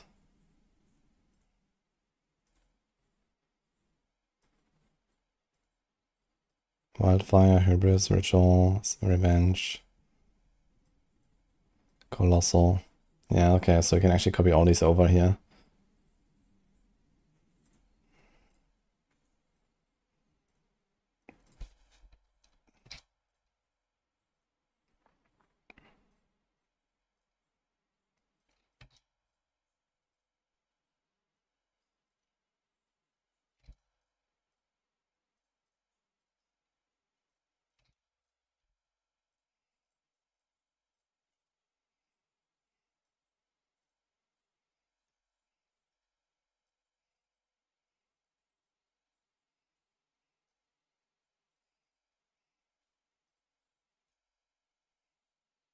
It's like a few points different with the strength here, but we have the same 512 points, so it's fine.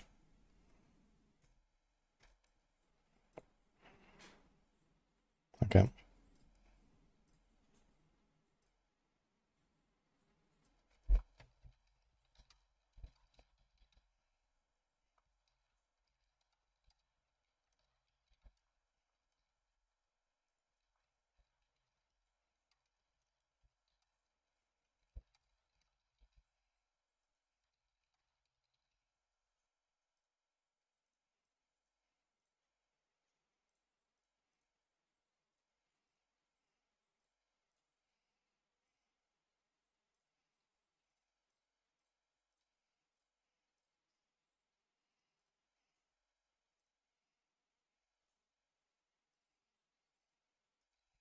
I have to do this one now.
Maybe actually moves a bit too much, yeah. Let's get some of these life notes back.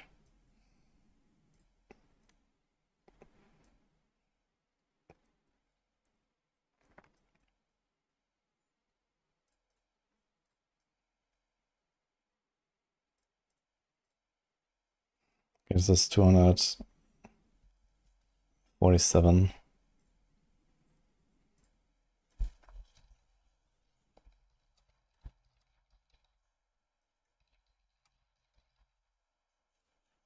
So do this.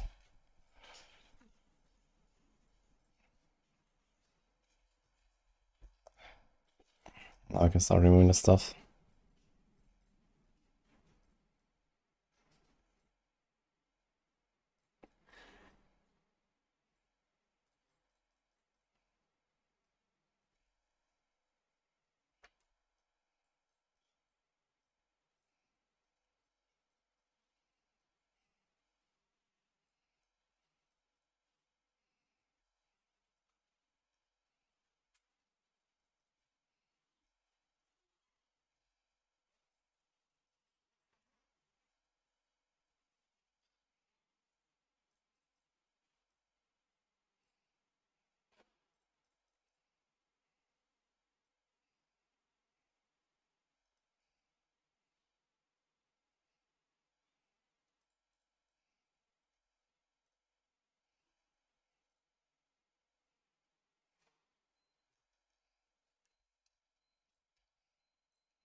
Okay, and the last one.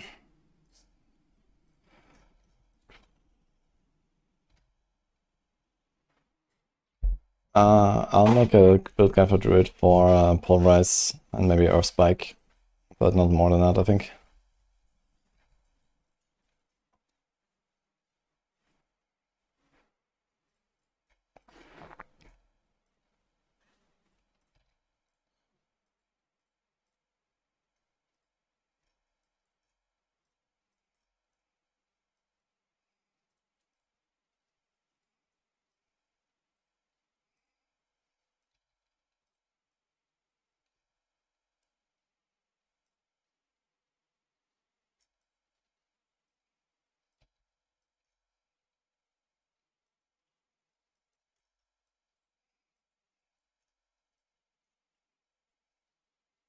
You can remove 3 points on something.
Alright, I think these are ready.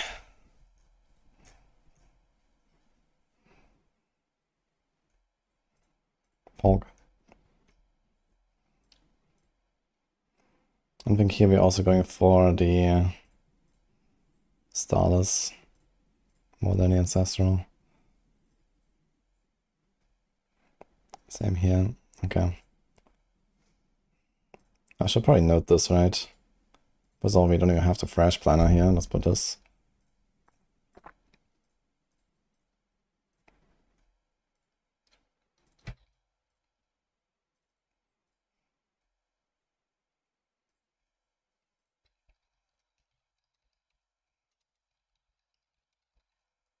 What? There's two different Spiritborn icons now. Interesting.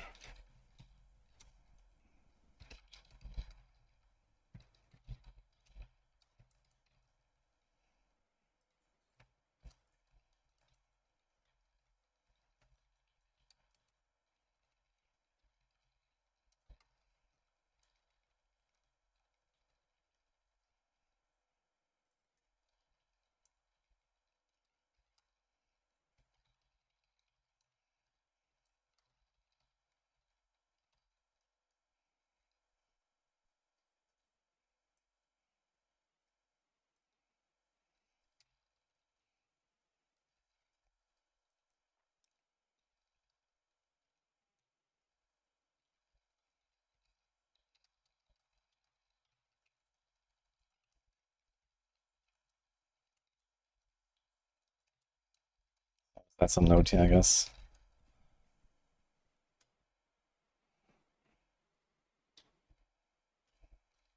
Should probably check some of the other builds here real quick. Most of them will probably need a lot of updating. Let's do the Hydra. Let's see that actually. Hi, Fiddy. I think I already did some tweaks here, right? Damage reduction, denial, control, power.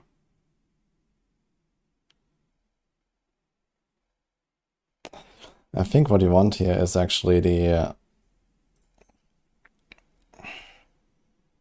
bottled wind, reactive ooze. Invoking Catalyst grants unstoppable for 5 seconds. Yeah, we don't care about that really. Anyway, we can do this. Summons are larger, deal more damage, you have more elemental damage. What about attack speed? You probably want to add the attack speed thing here as well.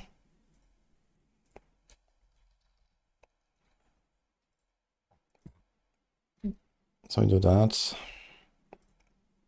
Do pillar. Actually, I think these guys count as summons, right? Cosmic Anomaly. So it helps to kind of get going a little bit. We also want to execute, I think. Bloody Charm.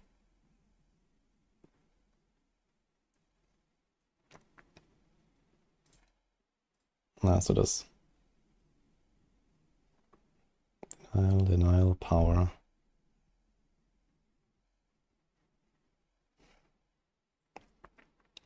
Yeah, I did most of the updates already here, actually. Hydro damage, Bounding Conduit, Engulfing. I should probably check the Sorc patch notes real quick, though. I know they changed Fire Starter aspect to be maybe useful. Also, not sure about the Hydro Enchant, but let's put it. I get 3 points as well.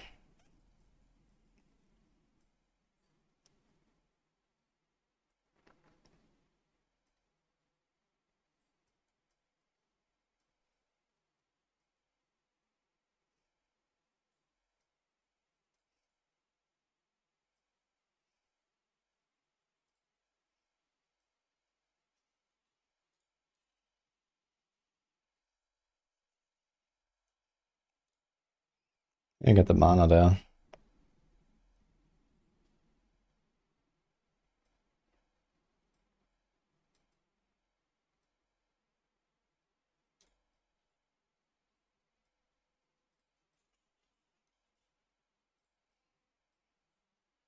It's more damn. Because why not? Yo, Battlecaster, I have to check how much is that. So we get 10 ranks when you have 15.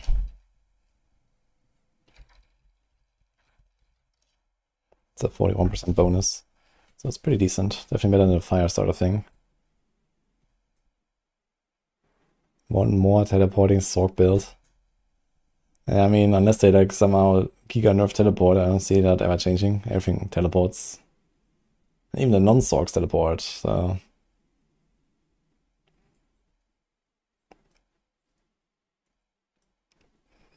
Yeah, I think having a bit more mana regen is useful, so that we can use this. Unless Hydra has been cast multiple times rapidly in succession. Yeah,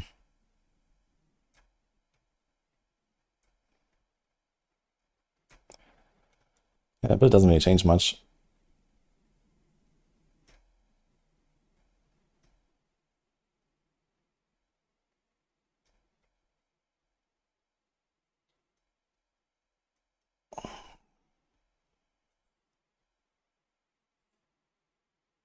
Oh yes, this year they made us take more damage. Oh.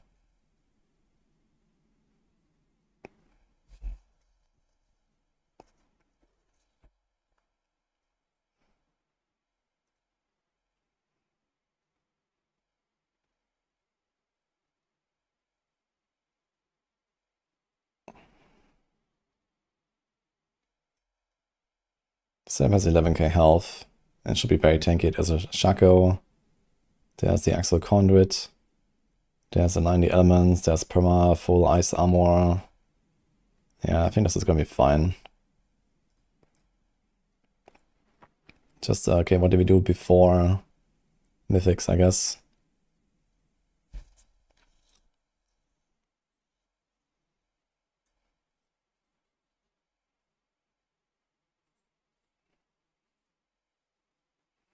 Also, do we need Flame Shield? Do we want anything else? I mean, we can do Familiar to get 10% damage, but it also needs 3 points that we don't really have. So yeah, I think Flame Shield just for free is kinda nice.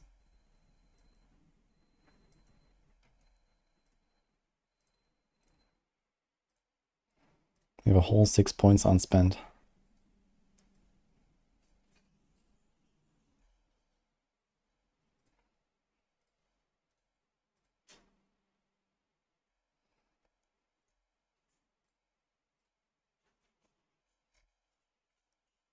Armor seems fine, my rest seems fine. Seems like we don't really want anything in terms of instances and stuff. Do I have rest anywhere? No. Do I have armor anywhere? Also no. You just get it because of the Shaco, I guess. It's kind of funny. Don't need anything.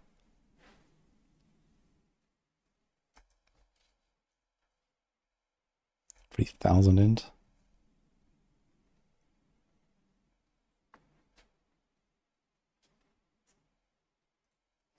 I should put at least like 1 maximum life or so. But I don't think it's gonna be necessary. You're gonna tank everything. Yeah, 3k.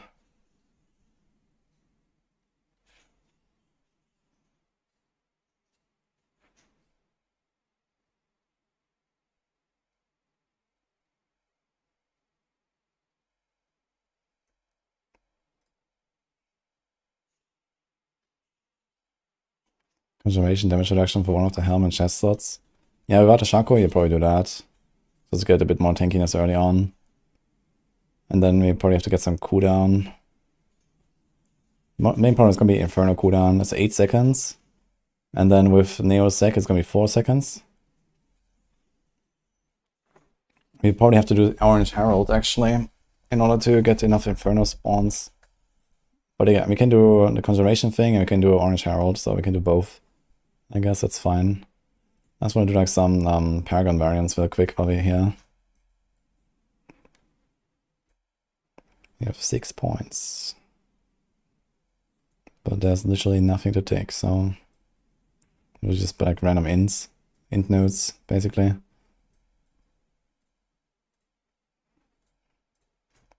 But let's do some lower level one.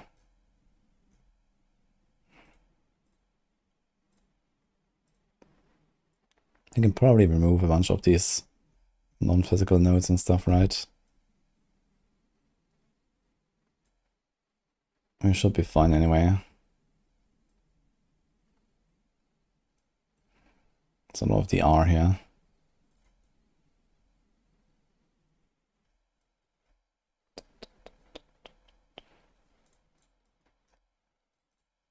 Oh.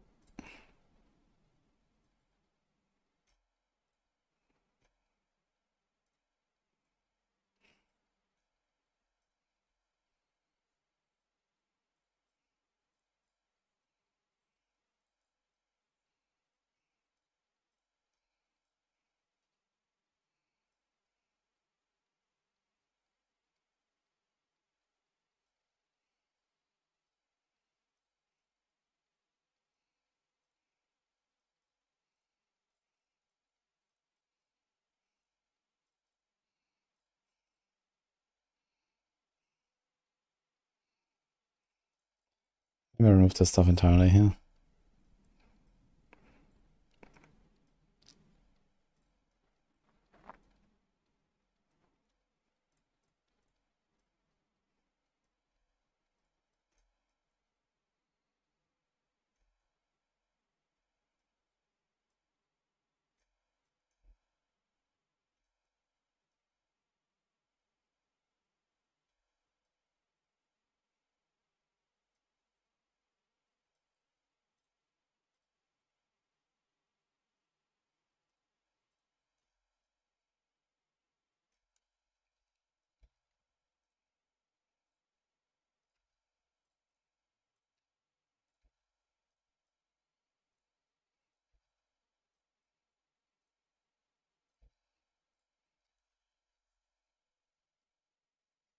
Can't fit Fire Start and Conjuration if you Stardust.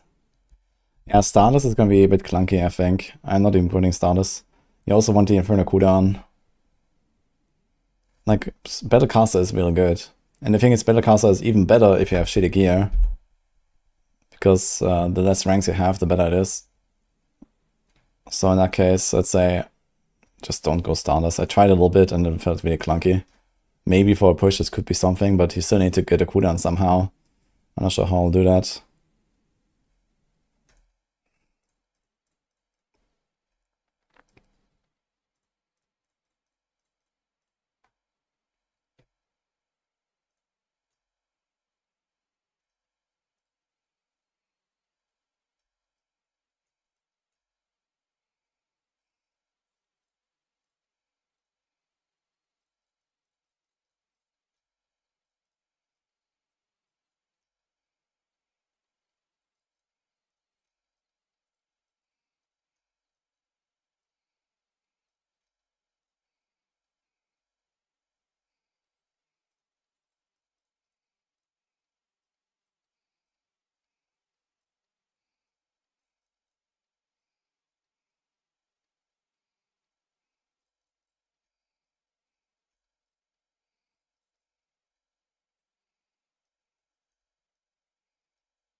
Okay.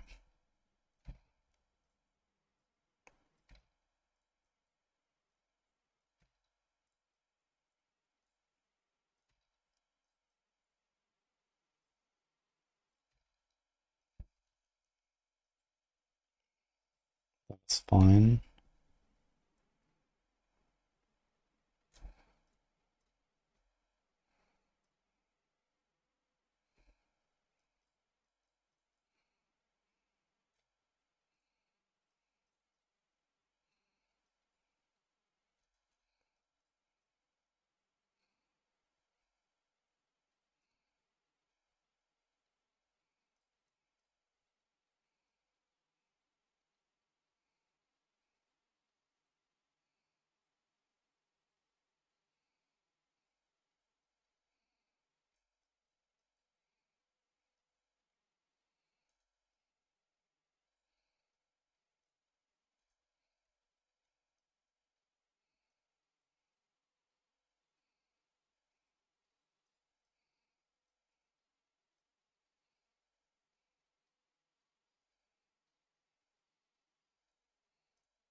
Get this.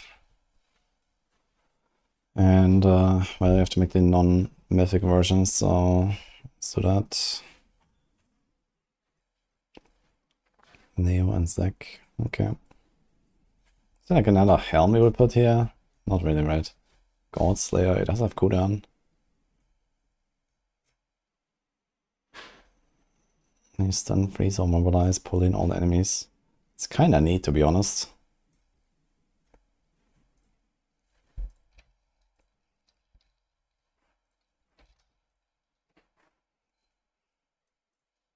We go full cooldown.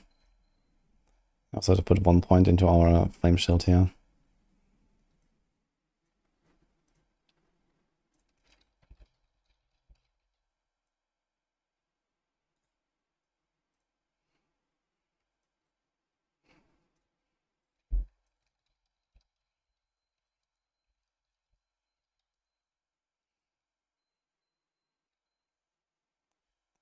Why do you put points of Thunder Spike in Thrash build?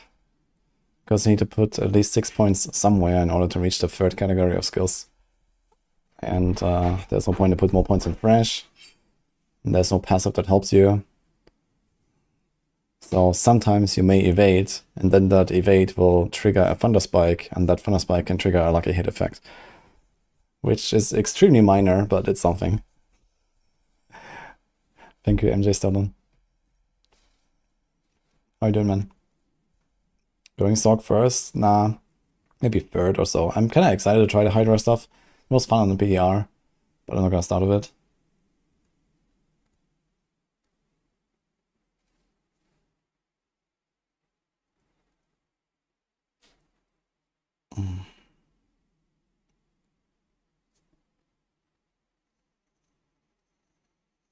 Is Victimize totally dead now? Victimize is actually useful now. It was dead before for a long time. But Victimize is playable for sure. Best boss kill next season? I'm not sure actually. I mean, Spiritborn is the strongest, but it's kind of bad against bosses. So there might be other builds that can like pretty easily do the T4 bosses and stuff, but I guess Spiritborn will not have issues anyway. Probably Death Trap again. Maybe Hydra is gonna be good. We'll see.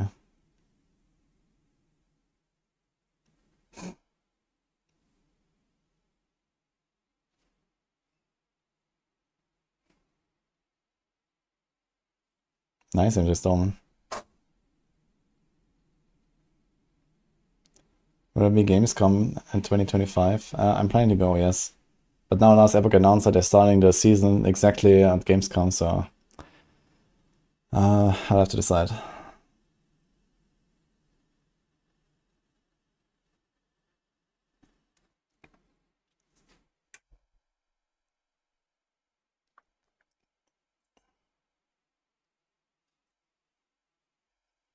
Would we go for a Raymond, actually?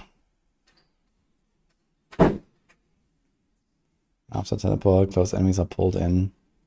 Maybe he's gonna put a Raymond, right? Instead of a normal chest. Raymond is just good.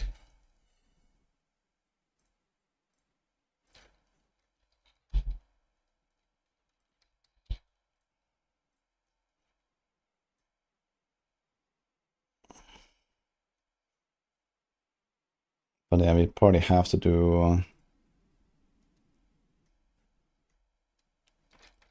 Herald in order to get enough cooldown here. We also need to get armor, actually.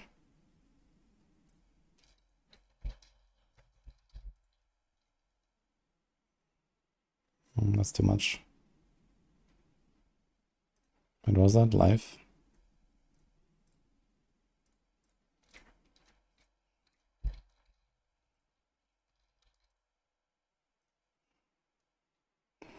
Yeah, 1 armor roll is probably enough.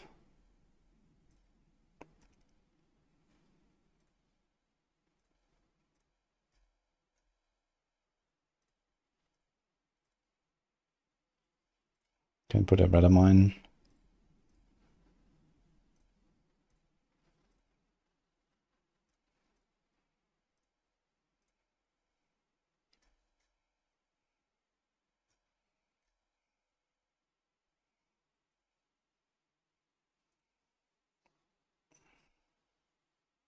Okay, so if I compare this to like another helm that can have resources, that's 43, 280, and then we probably get to go down here, and we probably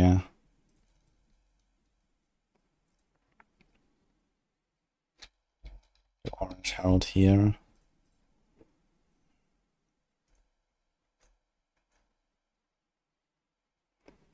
And then life. I'm not sure what to do for tempers actually.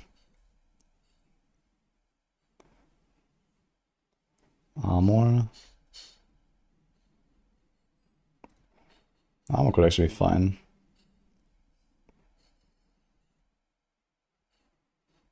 More barrier generation. There's like a hit chance.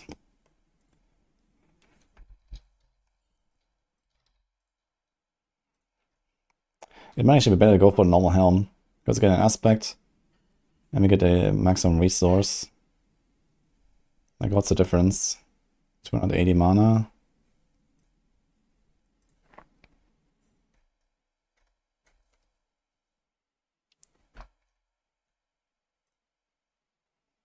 This is 199 mana. And it's 3% per point, right?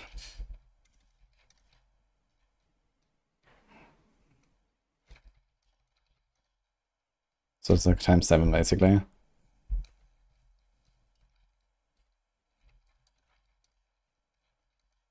It's a 34% bonus. I think Godslayer is not the way actually.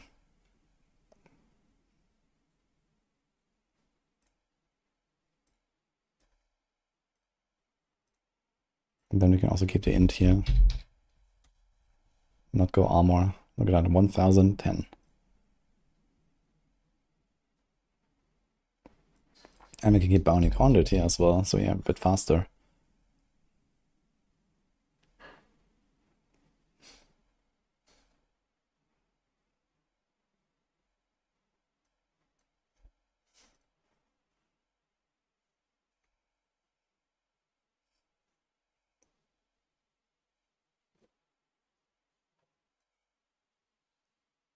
I'm making stuff vulnerable. Yeah, I think Inferno makes stuff vulnerable, right? Yeah. Okay, so we don't need anything there.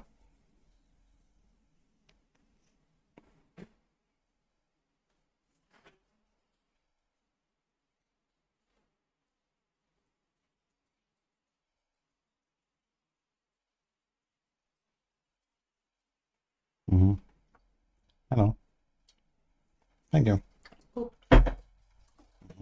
I'm cooking too.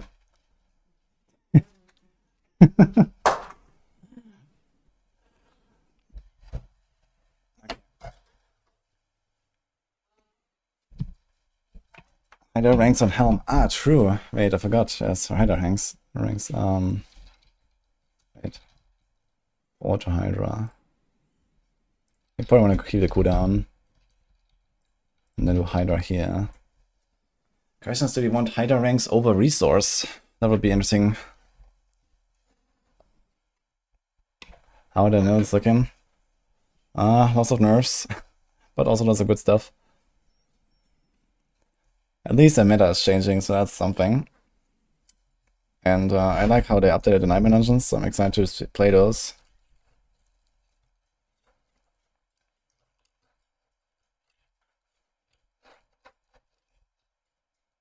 Let's try this.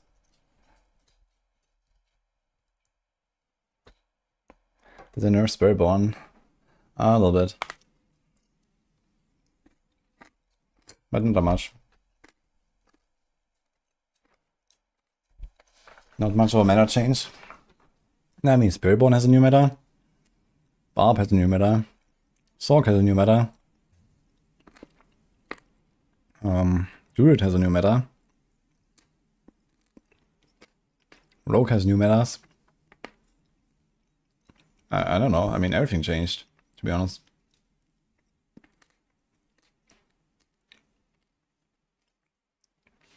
I tried Aspect of Dark Dance with Death Mask.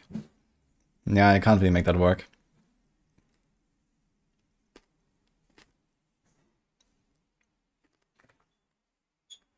I get fed as well. Well, sitting here all day, cooking and writing. I also need energy at some point.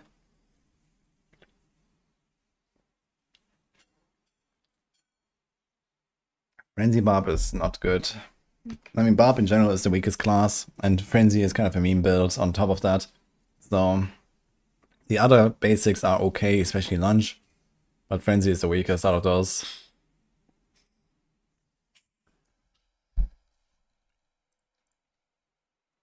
Okay, 258 mana. And this is 3 ranks, so let's see.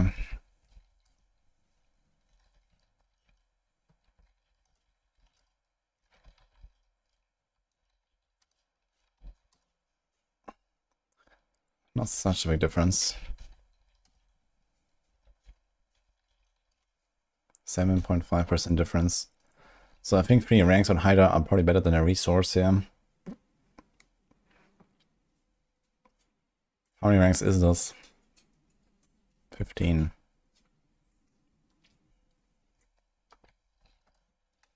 So it's 25.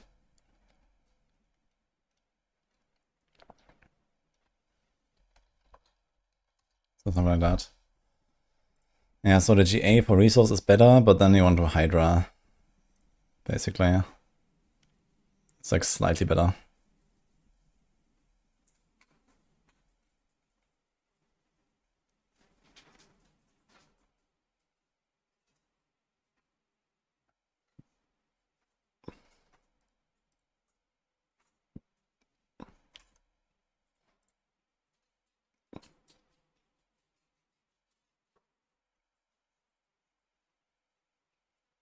What's our cooldown on evade?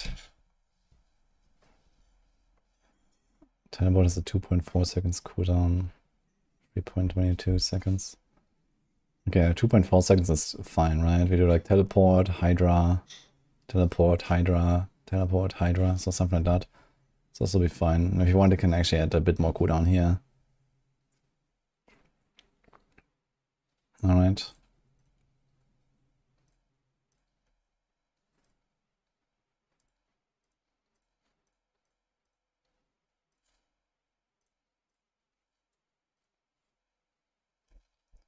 Okay, so this is updated.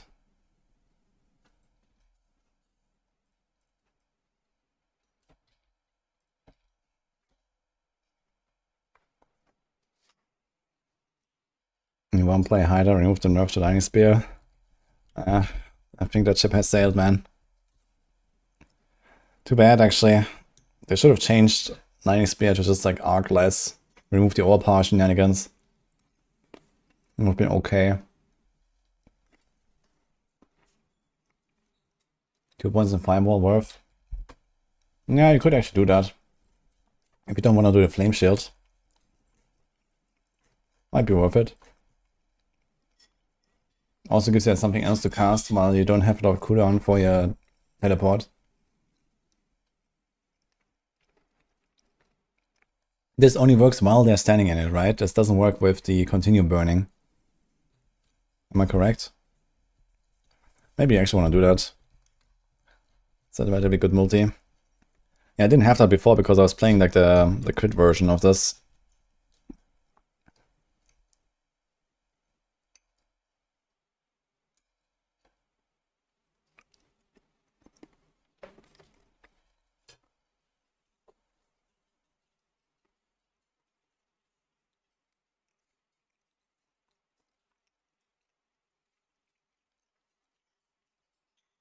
Yeah, it's fine, I guess. You can do that instead of the flame shield. You can still like slot in a flame shield if you want for certain things.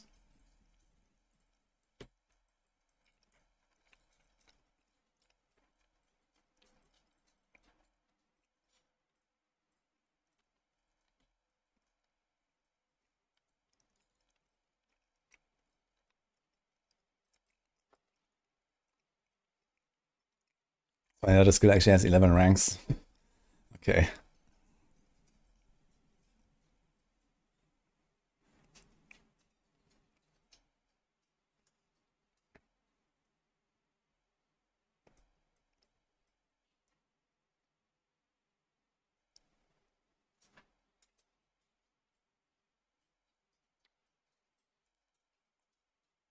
Yeah, this is fine.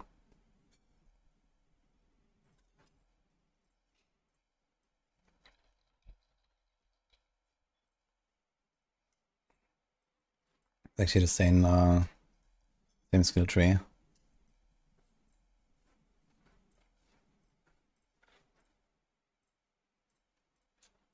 It should be tanky enough anyway. You have Sorc, like Sorcs don't really die. You have so much defense on a Sorc.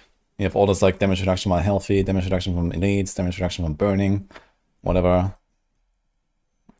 Actually, burning doesn't even exist anymore, right? It's just healthy, elite, and then you have more here. There's the R, there's Vuln, there's the R healthy. It's actually so much, man. Shaco. Yeah, this is gonna be giga tanky, man. Not the ancestral version very much, but it's gonna be okay.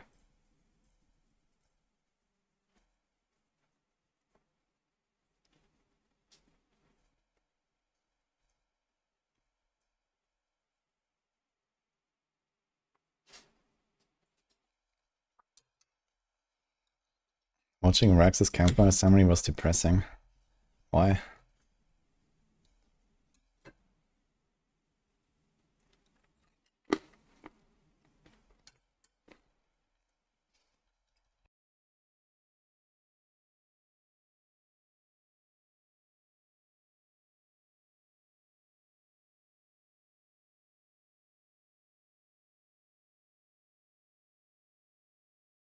I'm not sure how the Hydra's behave exactly on like bosses that spawn minions. I guess you can put the Hydras exactly on top of the boss, you're gonna be fine. I imagine they generally attack the closest target, so if you put them on the boss, you're probably okay. So you have the option to control that a bit, I think.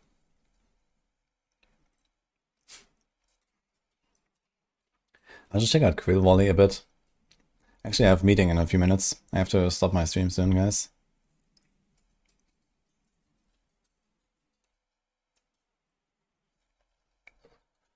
But I should check this out a bit.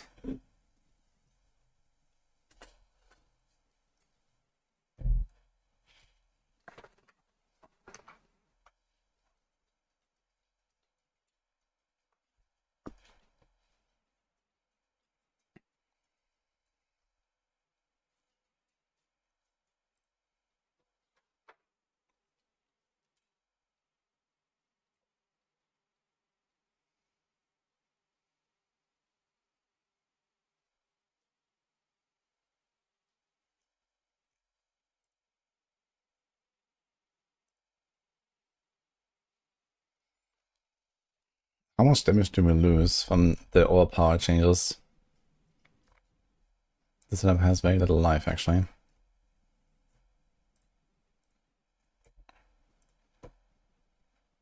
This is Season 9 Quill Volley. So we do Fortitude, Metamine, Spices.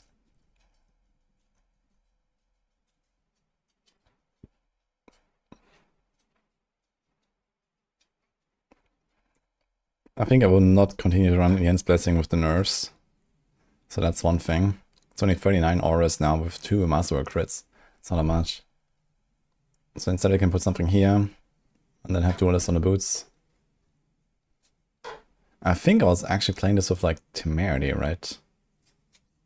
No, this was a different build. But Temerity will definitely be used on something, I think. We have that ability here. That ability is really strong now. Undealing hits, redirected, Midnight Sun. And then later you have the Starless. Okay, but how much life does all this have?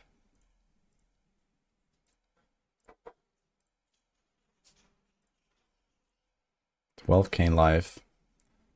So this would mean on the PTR roughly 1200 extra additive damage, which we now no longer have.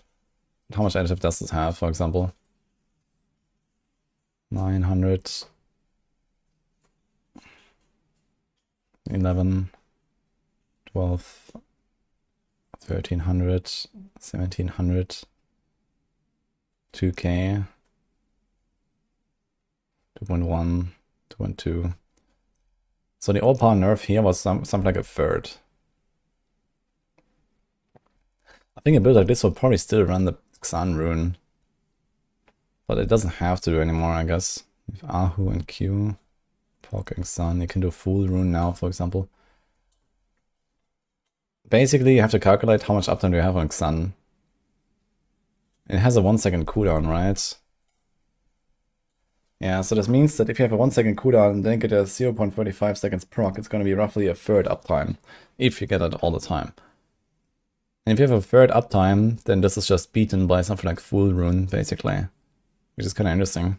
So Xan rune is just like not a thing anymore, basically.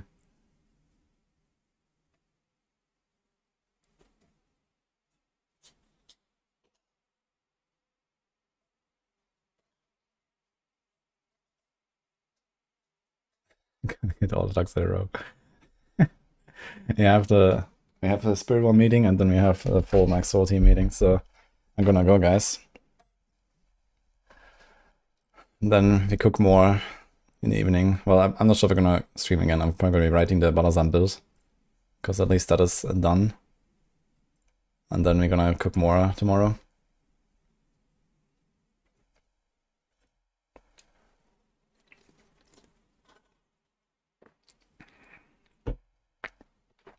So that's why it's on, guys. Hope you enjoyed it.